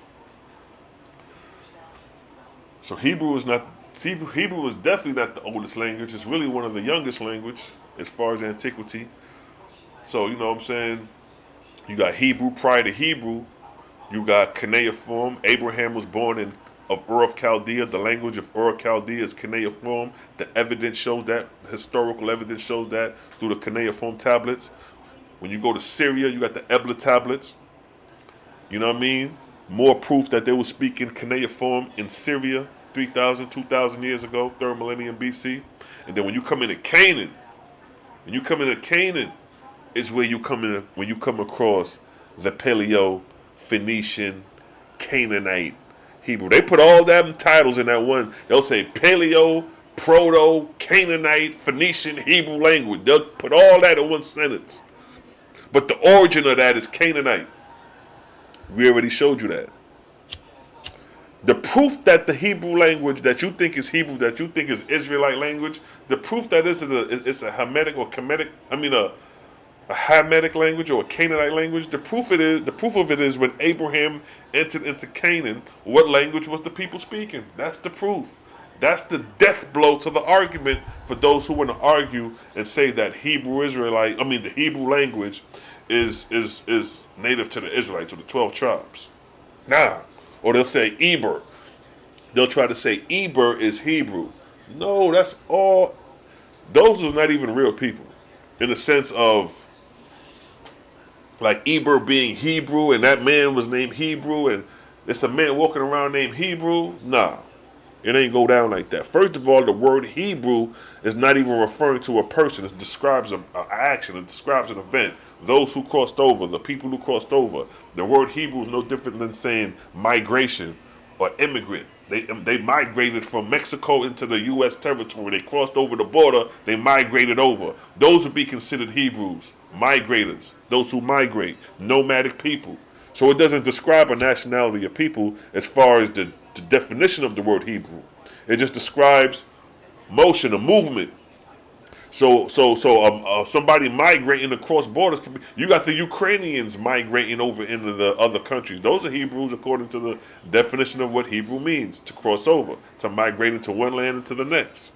Mexicans crossing the border trying to come from Mexico into the U.S., those Hebrews in the context of what the word means. Those who cross over, those moving from one place to the next. So if you want to get technical, it's the descendants of Abraham you want to be technical with. So the descendants of Abraham being Isaac and Jacob, when they were born in the land of Canaan, the Canaanites was already speaking what you would call the Paleo Hebrew language. They was already speaking it. So when Isaac and Jacob was running around with the other little Canaanites in the land, venturing off into the land of Canaan, seeing other lands, just like you would in America, you go venture off, travel other states, what language you think they were speaking? Hebrew. Canaanite, Phoenician, Hebrew is what the descendants of Abraham's children were speaking. No different than how we speak in English today. See that?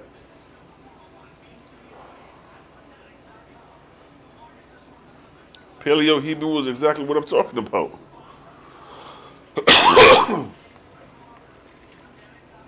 Paleo Hebrew is, Paleo mean first, origin. So when you look at the oldest Hebrew scripts and the location of where it was found at, it was found in the land within Canaan and basically the Levant. In the Levant, let's say like from Egypt, from the Gaza Strip coming into Canaan, all up in there, where they find the earliest Paleo scripts of Hebrew. You see what I'm saying? So the Israelites would have had to adopt that language. It's Proto-Paleo-Canaanite, really and truly. You know what I mean? Like I said, Abraham was from Ur of Chaldea. He was from over here. He migrated into a land of a people that was already established. The Canaanites was already established in the land when Abraham came in. The same way Mexicans crossing over into the borders of America and they coming into an already established nation with people who got their own language system and all that. And they got to learn English in order to really strive in the country. So here go Abraham coming in as a Mexican speaking Spanish, coming across the border, coming into America, and the Americans are speaking English. And Abraham can't communicate with the Americans because they're not speaking his language. But he may come across one American that may be able to speak his language. And now he got somebody to communicate the language. And then if he decides to stay in the land, or he like the land, let me get away from Mexico because it's rough over there. I'm going to establish myself in America. What's one of the first things you got to do if you're serious? You got to learn the language. Mexicans that come over here and learn that English language, they may not be the best speakers of it, but they're going to learn that language. And then when they have children, their children learn the language. And their children is basically Americans at that point. They speaking the language like they in the hood. Same thing with Abraham, Isaac, Jacob, and the 12 tribes. When they came up in the land, Abraham was foreign, speaking cuneiform. By the time he had his children, he may have taught them the language, but by the time they had their children, they speaking the language of the land, which was Hebrew. Or Paleo Canaanite. That's better for me to say. They were speaking Paleo Canaanite. So long story short, they adopted the language. As far as the Hebrew language, what we call the Hebrew language is an African Canaanite language. So the very people that the Israelites, like them ISUPK, like General Yohanan, Tazariak, the ones who say the dirty stinking Africans, that they hate the Africans, they got their very language from them same group of Africans. Canaan was the seed of Ham. Canaan was supposed to be the cursed seed of Ham. So not only you adapted a Canaanite language, you adapted a Canaanite cursed language, because Canaan was supposed to be the cursed seed of Ham based off the Noah story. This is for those who believe in the Bible. I don't accept that, but if you believe that Bible, you got to be truthful to the fact that God cursed Canaan. Canaan occupied the land of what you call Israel today before Israel did. And the oldest evidence of language in that land is called Paleo Canaanite Phoenician. They added that Hebrew shit later, but it's Paleo Canaanite Phoenician. And it wasn't no Hebrew speaking that. It was them Canaanites speaking that. Hush, no need.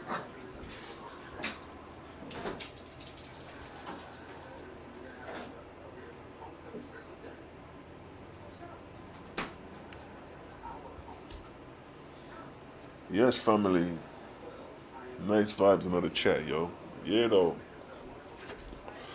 So even with the Phoenician language, or what you call the Hebrew language, is an amalgamated somewhat language. It's not an original language. It's not an original script. It's borrowed scripts. It's like taking a little bit of this, a little bit of that, and I put my own thing on it. I put my own twist on it. That's what like the Hebrew language is, or the Phoenician language. The Hebrew language is the Phoenician language. And OAHSPE gives it touches upon it, how that came about, according to its theory in the OAHSPE. It states, in the Book of Wars Against Jehovah, chapter 21. Now this is 6,000 years ago. Keep in mind I said that the cuneiform, the Hebrew, and the hieroglyphs came up on the scene around 6,000 years ago. So here it states, 6,000 years ago, in the Book of Wars Against Jehovah, 23rd arc cycle is what I'm reading. 3953 BC, or 4th millennium BC to 15th century BC. Within that time scope is the 23rd arc cycle.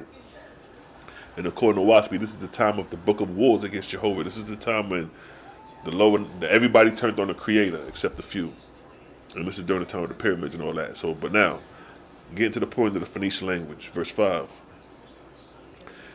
In olden times, the gods had inspired the Persians to migrate toward the west and inhabit the lands of Hellas. Also, a country of giants, but less given to rites and ceremonies. And they carried with them 3 languages. The Panic languages is the earthly language that we read earlier, the first written system of earthly images. And then it says of Japheth. And then it says the Vedic. The Vedic is basically the Sanskrit of India. And it says the Persian or the Persian. What is the Persian? Basically the cuneiform. So basically it's saying you have the cuneiform, the Sanskrit or the Vedic, and the earthly languages of the Panic, which is basically like the Japanese and Chinese language. Because according to the OAHSPE, the Japanese and the Chinese are the ones who preserve the first written language out of all other nations. That's why the Chinese or the Asiatic languages is totally different in comparison to the Egyptian hieroglyphs, to the Paleo Hebrew or the Hebrew, modern Hebrew, or the cuneiform. If you look at the Chinese language and the Japanese, it's a total different system. They preserve more of the original language from them times. So here, these 3 languages, it says, let me run it from the top. In the olden times, the gods had inspired the Persians to migrate toward the west and inhabit the lands of Hellas. Also a country of giants, but less given to rites and ceremonies. And they carried with them 3 languages. The earthly language, the Panic of Japheth, the Vedic, the Sanskrit of India, and the Persian, the cuneiform. And because they used the same sounds, listen here, they used the same sounds, but, hold up, they used the same sounds mostly, but different written characters. So they're using the same sounds but different written characters. So they're changing the sounds to the characters. So the sound of a S, they put an R on it, just use that as an example. They're changing the characters based off the sound. So again it says, and because they use the same sounds mostly, but different written characters, a confused language sprang out of these, and it was called Phoenician. See that? That Paleo Phoenician, Paleo Canaanite, Hebrew, this is what they're talking about. A confused language came out of that, which sprang out of 3 other previous languages. And the people thus was called Phoenicians. That is to say, we will use the same sounds, but take to our own judgment to use whatsoever written character we choose. So they creating their own shit. Thus, Phoenician is the first and oldest of mortal made languages. And this was styled in heaven in the period of the emancipation of mortals from the dictatorship of angels in regard to written signs and characters and words. See that? So we're saying here the Phoenician language was the first language that man compiled and created a written system prior to the angels telling them the meaning and the glyphs and all that. So it said, hence Phoenician is the first and oldest of mortal man-made languages. And this was styled in heaven the period of the emancipation of mortals from the dictatorship of angels in regard to written signs and characters and words. Jehovah had said, in that respect, man on earth had advanced enough to stand alone. You remember I talked about advancement earlier? So OAHSPE is showing you that it's about advancement. You're not going to be reading 30,000-year-old books thinking it's going to be present for the time. The Creator is going to give you new revelations for the time that we're in to show you the advancement of how things are. And that's what the OAHSPE is about. So again, it states, Jehovah had said, in that respect, man on earth had advanced enough to stand alone. And it was so. For from that time to this, neither Jehovah nor his angels have given any new language or written character to mortals. And all languages that come out from that time onward are but combinations and branches and amalgamations and malformations of what existed then on the earth. See that? You see how the OAHSPE breaks this shit down? It said the Phoenician language, which is the Hebrew language, is the first man-made languages where man actually put the text together. Took the sounds, added to the characters, and this is what we gonna say. And this is how we gonna rock out based off their own judgment, as the scriptures say. But then it said prior to that, the angels dictated the language as far as writing it, what it meant, explaining it to them, and then distributing it amongst the nations. But all that accumulated into this Phoenician languages, this man-made languages. And this man-made language being the Phoenician language, which is an amalgamated languages, as the text say, ended up being what we call Paleo Hebrew. And this Paleo Hebrew turned into what? Old Hebrew, then modern Hebrew, and then the evolution from Hebrew to Greek. When the Greeks came in 3rd, 2nd century BC, the Greeks came in, and after the Greeks, the Latins came in, and the English. So this is the evolution of language from the petroglyphs, from images on walls, as we see here. Boom. This is where we evolved from. As far as language and communication, we started here to where we at today with the English languages and other various languages in other nations. But it all started here with these images, the petroglyphs.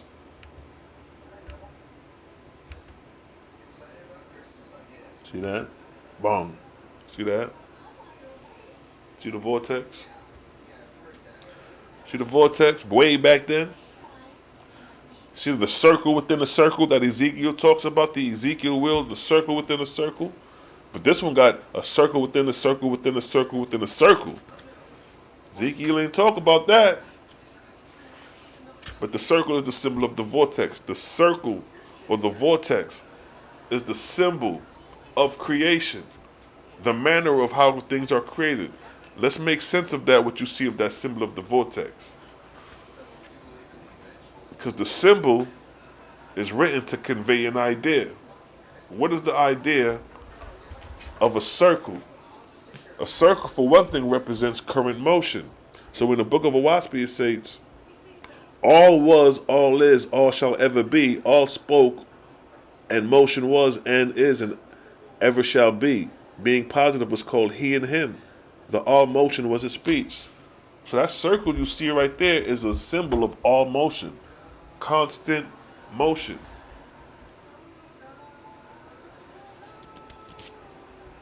And then it's also a symbol of the vortex. It's the symbol of a hurricane. It's the symbol of a cyclone. It's the symbol of a galaxy. When you look at pictures of galaxies, when you look at pictures of hurricanes and cyclones from the top, that's how they look. Spinning circles. And then in the OAHSPE, in chapter 3 in the book of Jehovah, it states, man looked upward in prayer, desiring to know the manner of all created things, both on earth and in heaven. And Jehovah answered him, saying, The whirlwind made as I as a sign to man of the manner of my created worlds. So right there again, that circle within a circle is a symbol of the vortex, the symbol of a whirlwind. If you look at a whirlwind from the top, it'll look just like that. But keep in mind, this is 30, 40,000 years old right here. This is primitive, but it's showing you the essence of creation through the spinning circles. And then it says, the whirlwind made I as a sign to man of the manner of my created world. Though behold the power of the whirlwind gathering up dust of the earth, driving it together. See that? That's what the circle is. If you look at that circle, you start from the outer rim and you go to the center. You spiral down to the center. He says, even so do I bring forth the Ajah, the Jaya, and the nebula in the firmament of heaven. By the power of the whirlwind created I the corporeal sun, moon, and stars. And I commanded man to name the whirlwind and the Etherian famine. And he named them vortices and works, according to their shape, named he them. Now keep in mind, we was taught earlier that man was to name and give images to everything in creation. So when man seen the vortex, the whirlwind, he jotted it down, bam. So I'm just showing you in the OAHSPE, these are the oldest languages given to man. The Petroglyph. There you got the wheel. In the OAHSPE, it talks about the symbol of the wheel. Let me see if I can find that real quick. The symbol of the wheel during the time of the Zarathustrian period.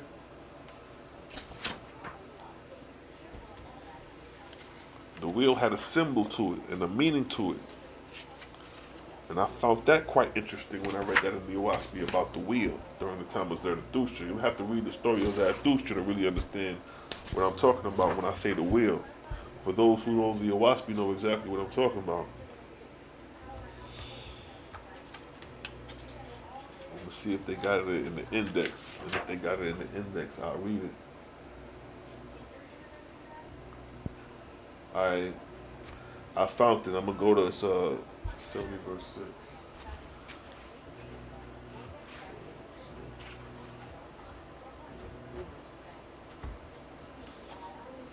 Verse 6.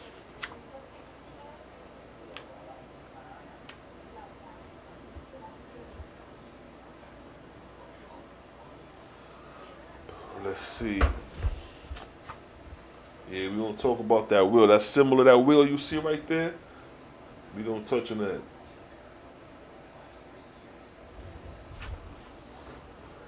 Page 70, verse 6.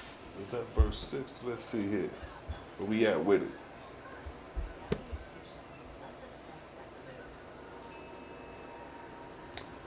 So check it. You see the wheel. Now keep in mind, this is before Hebrew, this is before Egypt, this is before Sumer. When we see that wheel with that spoke in it, that spoke wheel, now OAHSPE talks about the wheel. So here, in the Lord's first book, it states, what chapter is this? The Lord's first book, chapter 3, verse 60, it states, "And in those days the Lord caused the rabbis to make a wheel and hang it beside the altar. And the meaning thereof was, as this wheel is without beginning or end, so is the Creator. Whosoever turneth the wheel once around hath said, in thy name, my God, I trust." See that? Showing you significance of the wheel, that certain times in history that these things had purpose. So when you're looking at that cross and that stick, I mean that wheel with the spokes, it's saying here that in those days the Lord caused the rabbis, meaning the priests or the teachers, to make a wheel and hang it beside the altar. And the meaning thereof was, as this wheel is without beginning or end, so is the Creator. Whosoever turneth the wheel once round hath said, in thee, my God, I trust. See that? So it's showing you some of the meanings of these things in antiquity when you see the wheel. So there go the symbol of the wheel again earlier. Let's read the verse again, looking at this wheel. It says, now in those days, now this is that wheel compared to the other wheel is a different time period, but it's showing you the same thing, the vortex and the wheel. So it says, in those days the Lord caused the teachers to make a wheel and hang it beside the altar. See that? And the meaning thereof was, as this wheel is without beginning or end, so is the Creator. So the wheel, the circle, is a symbol of the Creator. Whosoever turned the wheel once round hath said, in thee, my God, I trust. And look, if you notice, it's a man like standing right by the wheel as if he's turning the wheel. Just showing you some relevance to some of these very ancient symbols of petroglyphs, and the OAHSPE gives some significant meaning to it. So coming back to the wheel again, let me come back to that other wheel, this wheel. Let's talk about this wheel some more, because the OAHSPE talk about this wheel. Let's go to another verse, 521:10. 521, verse 10. Boom.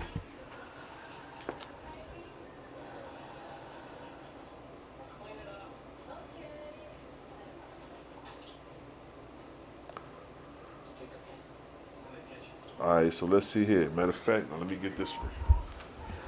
Get more content on this one. 601. See, that's why I say this OAHSPE is ill, because it reveals a lot of ancient practices, ancient primitive practices, literally, that the results are still seen today through these arts. So, like again, we're talking about the symbol of the circle and the wheel. That's what we're addressing right now. The symbol of the circle and the wheel. 601:26.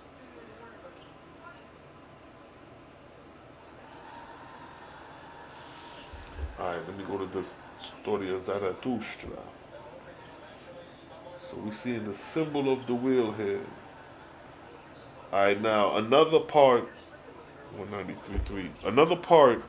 Another significance of the wheel is in the story of Zarathustra. The wheel played a significant role in the story of Zarathustra. It had to deal with somewhat of a ritual. And the ritual was that you was tied down on the wheel, like how you see the spoke wheel. You were tied down on the wheel. And if you were a true prophet, the angels will release you from the wheel. They'll loosen the bonds and you'll rise free. And that's how they knew you was a true prophet. These were some of the things that was done in antiquity to prove who you were. If that's what you was claiming, these were the tests done. See, in the OAHSPE, it gives a simple picture. Let me show you real quick. Hope you can see this. See how you was seeing the wheel? You see that? You see how the person is tied down on the wheel? Now watch this. You see that wheel, right? Now let's go back. Bam. Now you see that same wheel sitting right there on a carved stone over 30, 40,000 years ago. And ain't no book talking about what takes place on that wheel. So this is what I'm about to read. Let me get to that wheel. 193 verse 3. 193. All right.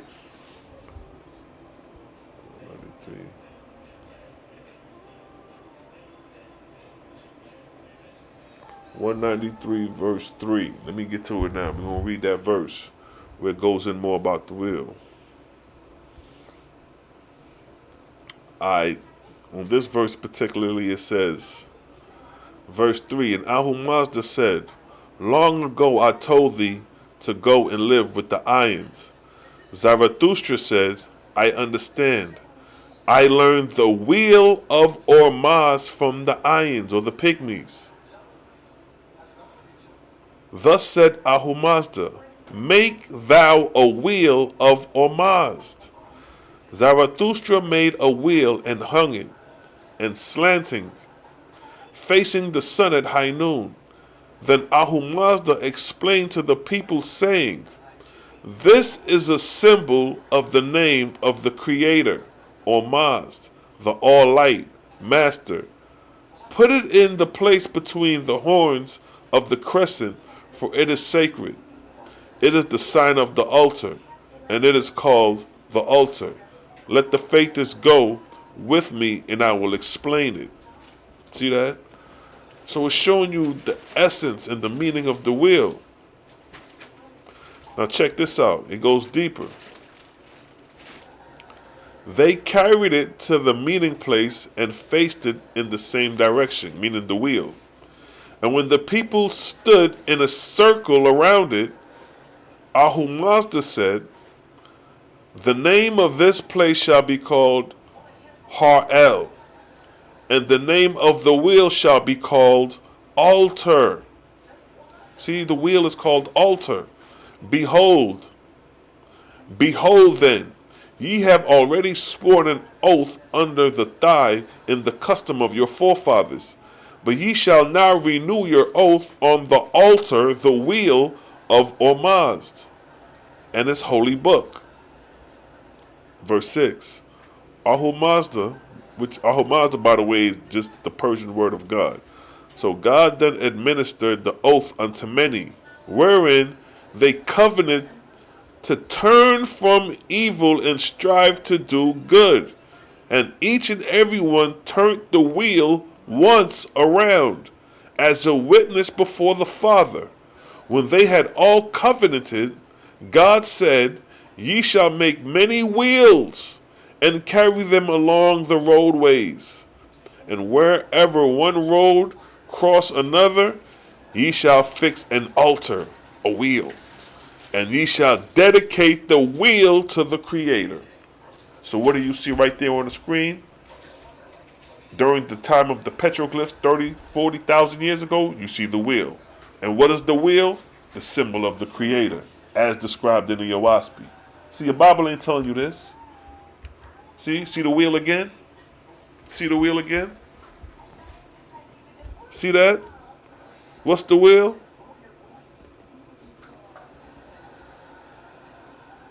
What's the wheel? God then administered the oath unto many, wherein they covenant to turn from evil and strive to do good. That was the purpose of, that was the symbol and the covenant of the wheel. And each and every one turned the wheel once around as a witness before the Father. When they had all covenanted, God said, ye shall make many wheels and carry them along the roadways. And wherever one road cross, another shall fix an altar, a wheel. And ye shall dedicate the wheel to the Creator. See that? Long before your Hebrew Torah. Long before your Sumerian text. Long before your ancient Egyptian text, OAHSPE is showing you the purpose and symbol of the wheel in antiquity. 30, 40, 20,000 years ago. See that? And I ain't even done with the will.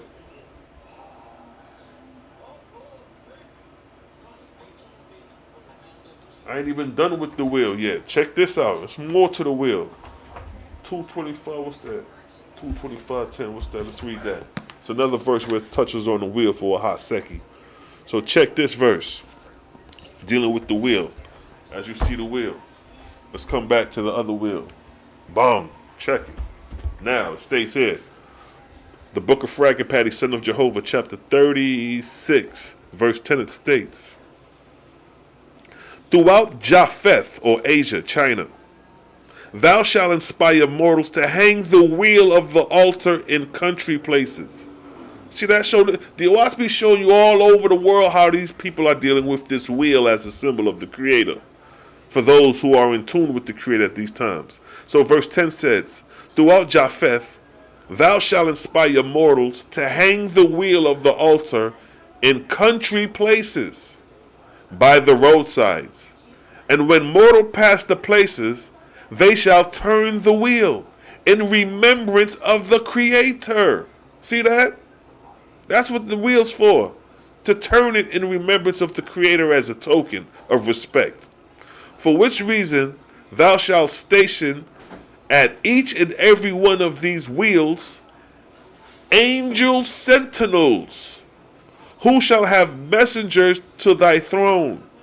And when a mortal passes the wheel and turn it, and is afflicted with sickness, thou shalt send angels to heal him Thou shalt send angels to heal him. Hold up. Thou shalt send angels to him to heal him. Let me re-say that. And thou shalt send to him to heal him. Thou shalt send angels to him to heal him. Excuse me. But if he turn not the wheel, now if he don't turn the wheel in remembrance of the Father, and yet be afflicted with sickness, thy sentinels shall not send to thee, nor shall thy send angels to heal him. Nevertheless, the wheel and the altar shall cause men to think. And if after a disbeliever have passed the wheel and not turn it, and he be afflicted with sickness, and he repent and go back and turn the wheel, then shall those sent to him in haste and heal him, referring to the angels, that he may proclaim abroad what the Creator had done for him. See that? So when you come across these roadwalks and see the wheel, you turn the wheel. If you're sick, you turn the wheel, and the angels is going to redeem you from your sickness, and you proclaim by turning the wheel the glory of the Creator. So these were methods for men in primitive times, 30, 40,000 years ago, to get men to understand the methods of the Creator, dealing with the wheel, the altar. So it states again, verse 11, for as such as thou carries out these decrees of all light, so shalt thou remain united with my heavens above, which are united with those above, which are united with the Creator. And wherein thou shalt lack in power of wisdom, ask thou the Father, and I will answer thee in his name. See that? So you see the purpose of the wheel? You see what the purpose of the wheel was in antiquity? In this particular time? It was a symbol of the Creator. It was a token to the Creator. If you was sick and you turned it, you was healed by the angels of the Creator. And then you went and proclaimed that my sickness was cured by turning the wheel and giving glory to the Creator. So other people who are sick and hear that, they come turn the wheel to the Creator. These are methods and strategies to get men to return to the Creator in antiquity. You see that? So it ain't no one way. It's methods and strategies that the angels got to use to arouse man up, to be conscious of these things. You see that?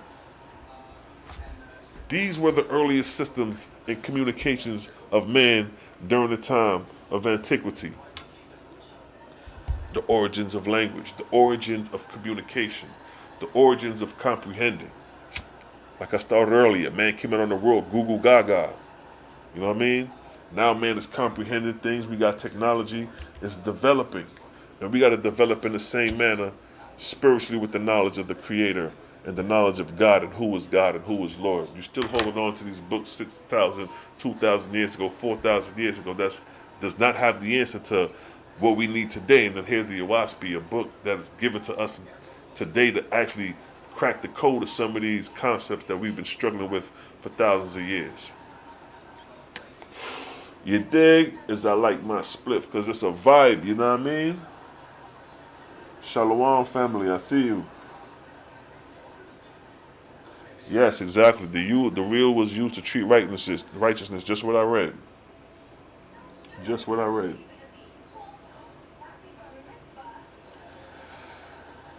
You know what I mean? Shalom.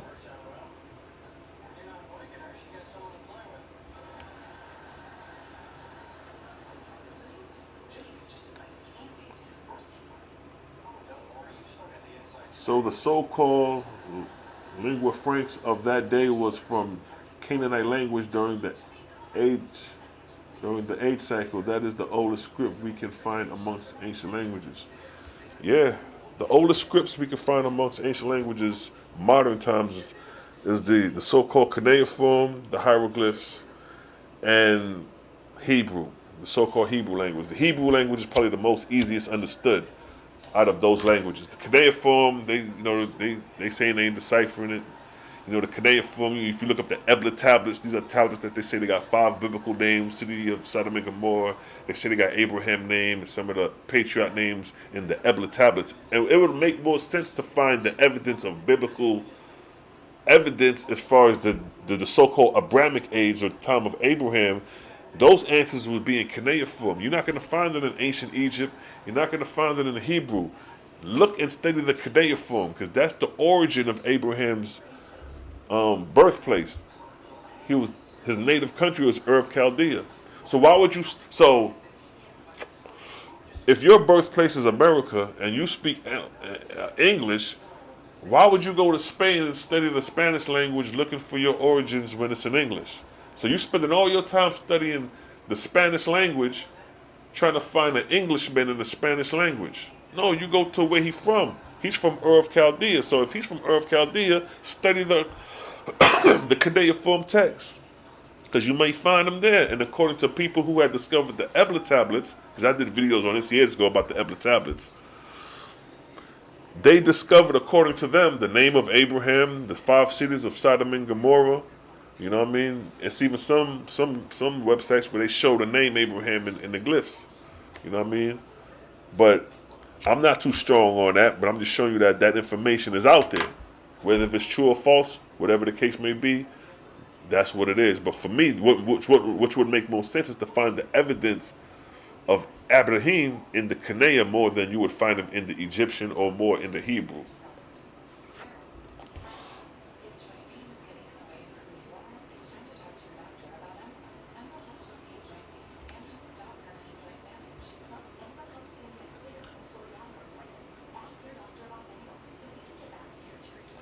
Is the OAHSPE an ancient Kabbalistic book from the Americas? It's not a Kabbalistic book. It's a book that was channeled through automatic writing by angels from the second resurrection to reveal to mortals the proceedings of the heavenly kingdoms and to differentiate the angels and title and ranks of angels in the heavenly kingdom from the creator. And there's a section where it talks about cosmogony and prophecy, where it describes creation, how worlds are created, inhabited, they become barren, and then they dissipate, and the process starts over again like the 4 seasons. That's what the OAHSPE truly touches on, and it gives a history of the past human history from our present to the flood 25,000 years ago, based off what they call arc cycles of 3,000-year periods. And that's how OAHSPE is really charted out. It's a heavy book. It's a lot of information. It's nothing you're going to learn overnight. But if you are very inquisitive, and if it's you're type of person like me who want to know things, and one book ain't got the answer, so you're going to keep on searching, the Creator's going to guide you to information that your heart desires. But if you're limited now, you're going to be content with where you at. So people who just study the Bible, they content. They're not going to get certain revelations because they stuck in one book. It's like school. You content with the 7th grade. You like how the 7th grade is, you content. But then you got the 8th grade, you're going to continue to grow. It's more information for you to get. You know what I mean? So we got to continue our spiritual growth by studying various spiritual books. You know what I mean? Pick and choose which one makes sense. Pick and choose that which is the bones. You spit out, you take the meat, spit out the bones, that kind of thing. You know what I mean? But the reason I like the OAHSPE so much, because it gives you a clear concept of the idea of how the Creator functions, who are these so-called gods and Lord gods. It talks about Etherian angels, which is very unknown to a lot of people. Archangels, we heard the term archangels, but it explained what an archangel is in an arc cycle of 3,000 years. These revelations was given for us because we're at a time where we need to know these things.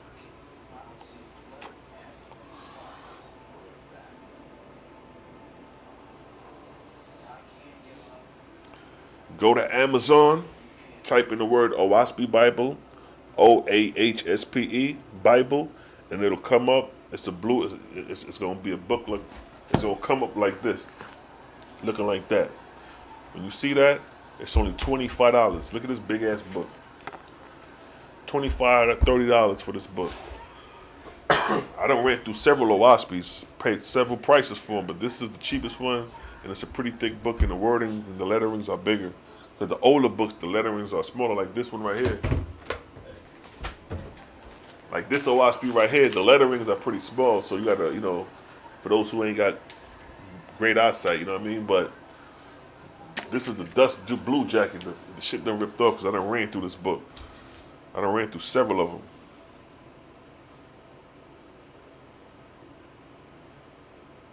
If you're looking for 360 degrees knowledge, you came to the right spot. Because this is definitely an ecosystem. 360 degrees is a circle. The OAHSPE is an ecosystem. It's a complete system. It shows you from the time you're born into the world. Like, for example, let me give you an example of that. In the book of Jehovah, right? It shows you our purpose. Because if you ask the average person what's the purpose of life, they really can't tell you. But here it gives you a purpose. In the book of Jehovah chapter 2 it states, Jehovah created the earth and fashioned it and placed it in the firmament. And by my presence brought forth man, a living being. A corporeal body gave I him that he may learn corporeal things, and death I made that he may rise in the ferret and inherit my Etherian worlds. So when the OAHSPE says, after we die, our progression is to progress to the Etherian worlds. And then it gives you another description of what the Etherian worlds are, just to put it in layman terms, it's like graduating and going to college. So that's the purpose. When you're in school, your purpose is to graduate school so you can go to college based off your grades. So the OAHSPE is saying through death, you're going to progress through these atmospheric levels or these heavenly realms to graduate to the higher realms, which is Etheria, which will be a university and colleges. So it gives you a scope and a purpose in that sense. By John Bilal Nubro, exactly. There's a biography of John Bilal Nubro where he writes in his own words how the OAHSPE came about through automatic writing and channeling. Now this is where a lot of people get kind of conflicted and confused because they'll tell you that, oh, automatic writing is demonic, it's evil and all that. You know what I mean? I done heard it all, especially when I first started this years ago, over 10 years ago, 12 years ago, I done heard it all. But when you read the biography, he tell you exactly how the information came about. And then if you really want to get technical, in order to determine if that was demonic or not, you would have to read the text to determine if it was demonic. So automatic writing, which is spirit communication, that the prophets was inspired to write the words of the angels. So it's the exact same thing. You're communicating with beings and they're telling you to write, or you automatically writing on a typewriter, but it's based off what is being said that's going to determine if this is righteous, if it's coming from the Creator, if it's coming from another deity, or if it's false altogether. No doubt. Yeah, but you want to get that hardcover. You can get it online. Like it's a website, sacredtext.com/OAHSPE, and you can read it online, but you want to get that hardcover, though. You want to, you know what I mean? You want to get the big boy. So if you decide you want to walk the streets, hit the streets, run up on one of them Israelites with the OAHSPE, crack that joint open and get it popping. For my young boys who want to, you know what I mean, who into the, you know, cross-referencing information and things of that nature. But I definitely wanted to show you the origins of language in a sense, how the OAHSPE starts off with images and glyphs, and historically it makes sense because even when you look at history, the oldest means of communication is called Petroglyphs. You can look it up, it's called Petroglyphs. You know, and when you look it up and click images, it's going to be those very same images I just showed you right here. Right there. These are petroglyphs. Petro meaning rock. So these are glyphs on rocks, images on rocks. That's what it's saying when they say petroglyphs. And I just describe you the circle, the meaning of the circle based off of OAHSPE, dealing with these petroglyphs. See, there go the circle again. There go the symbol of the circle. We just read the circle. And there was another aspect, an explanation to the circle that I meant to touch on too. Let me see if I could find that. Because this is very, very interesting. Because it's another challenge of the circle. So I read to you just now that the turning of the circle was a token to the Creator and a remembrance and a respect to the Creator. And if you was sick, you was healed based off turning the circle, as the verse stated that I read earlier. But then there is another test to the circle. It's called being bind on the circle, right? Let me go back to that one glyph. This glyph right here where you see the circle. And I showed you the image of the man on the circle earlier. Let me go to the story or a particular event where it talks about man being on that circle, bound to the circle.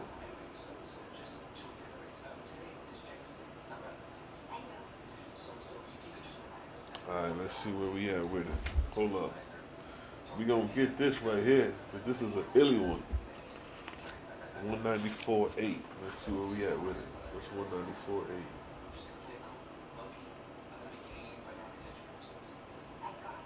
Alright. Let's see here.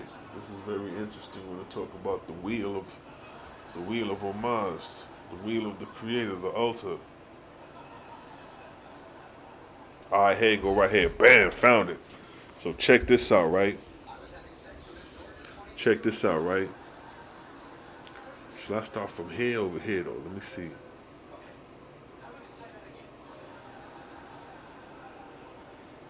Let's see here. Let me see. Hold on. Give me a minute. Boy, this book's so sweet, boy. So many places you can start. But I want to address the point. I want to stick to the point what I'm talking about as far as that wheel. All right, so check it. I'm going to start from here. In the book of God's Words, chapter 23, it states, Zarathustra, the all-pure, inquired concerning protection against impostors. So that's the question that Zarathustra is raising to God concerning the protection against impostors. This is what God say now. To which God answered, saying, prove all things on the altar. What is the altar? The wheel. That what you see right there. If a man come before the people saying, behold, I am a prophet, he shall, and he teach a strange doctrine, right? He shall be tied on the wheel with his face toward the sun at high noon. See that? See the wheel? Let me go back if I can find that picture with the wheel. Where'd I join that? Hold up. Hold fuck up. Before I finish reading that verse, give me 1 minute. I want to show the significance of that wheel because I just showed it a second ago.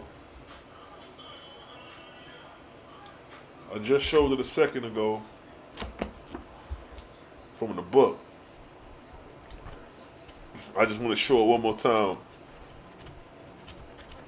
Just to put some funk behind it, that oomph, you know what I mean? Where that wheel at? Give me 1 minute. I'm going to find that wheel again. 76. Let me see. Because this is deep. As far as that wheel. Where it at? Yeah, give me 1 minute on this one. And if I can't find it real quick, because I don't want to mess up the vibe, y'all can just go back and watch it and see it for yourself. Oh, there you go. Bam. Damn, I'm looking all through the book and it was 2 pages from where I was at. All right. So check it. Let me show y'all the wheel. So y'all see that wheel on the camera, right? Now look at this wheel right here. See that? Same wheel. You see a man tied to the wheel on there, right? You see that? Now watch this. Now watch this. Now let's go back to the picture of the wheel. Bam. Looks like the same wheel, real similar. Got the spokes and all that, but on the book, the one I just showed you in the book, a man is tied to the wheel. So check this. Zarathustra, the all-pure, inquired concerning protection against impostors, to which God answered, saying, prove all things on the wheel, the altar. If a man come before the people, saying, behold, I am a prophet, and he teach strange doctrine, he shall be tied on the wheel with his face toward the sun at high noon. And if he be a true prophet, the spirit will dwell by the altar, the wheel will set him free. But if he be not released on the third night, the wheel shall be carried out into the forest and stood up by the bushes. And if he be an impostor, the wild beasts will come and devour his flesh. See that? The wheel also was a test to see if you was true, if you was a true prophet, or if you was an impostor. Let's read that one more time. Zarathustra, the all-pure, inquired concerning protection against impostors, to which God answered, saying, prove all things on the wheel. If a man come before the people, saying, behold, I am a prophet, and he teach strange doctrine, he shall be tied on the wheel with his face toward the sun at high noon. And if he be a true prophet, the spirits who dwell by the wheel will set him free.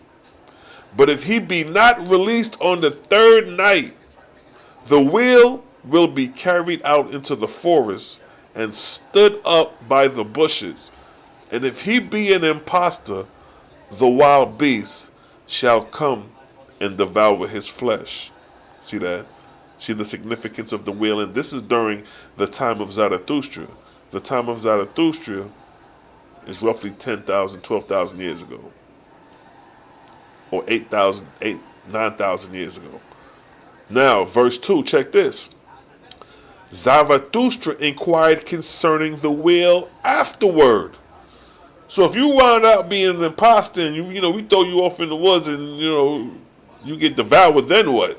God said, when an impostor hath perished on the wheel, behold, the wheel shall be no longer useful as before, but the disciple shall cut away the rim of the wheel and cast it away, for it is useless.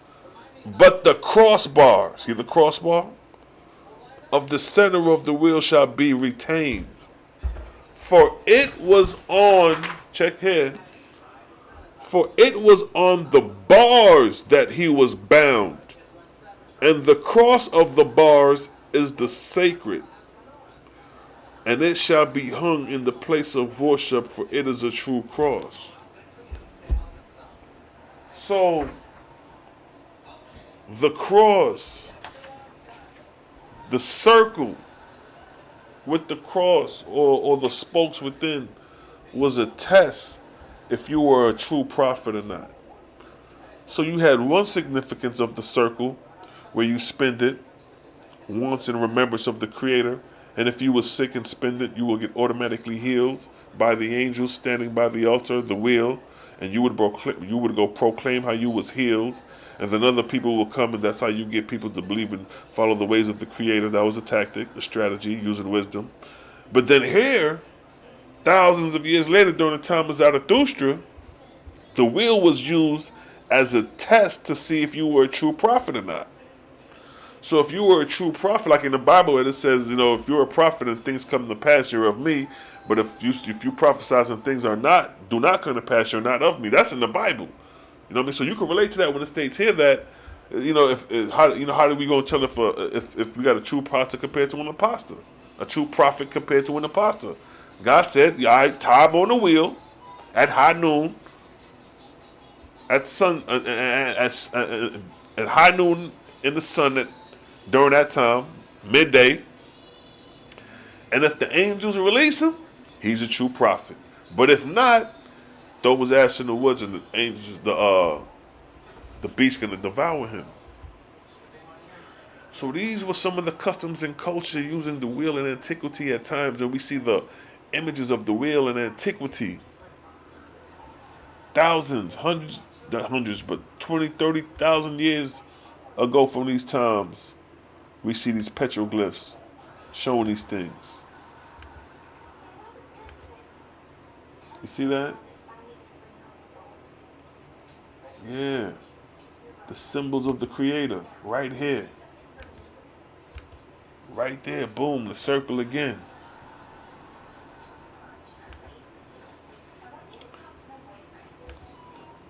Got the cuneiform, but yeah. Just wanted to show y'all, yo. OAHSPE reveals up certain rites and ceremonies that took place in the past that are no longer practiced, but it's just showing you the progressions that man went through to identify and learn the Creator, how to identify true prophets from imposters. OAHSPE touches on all that. That's why I say it's a dope book. Velvet Park, I see you. Peace and blessings.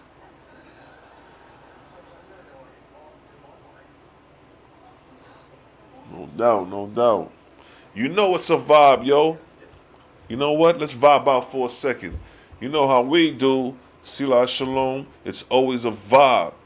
Let's vibe out to a second. Let's go out into the cosmos and vibe out. You know how we do.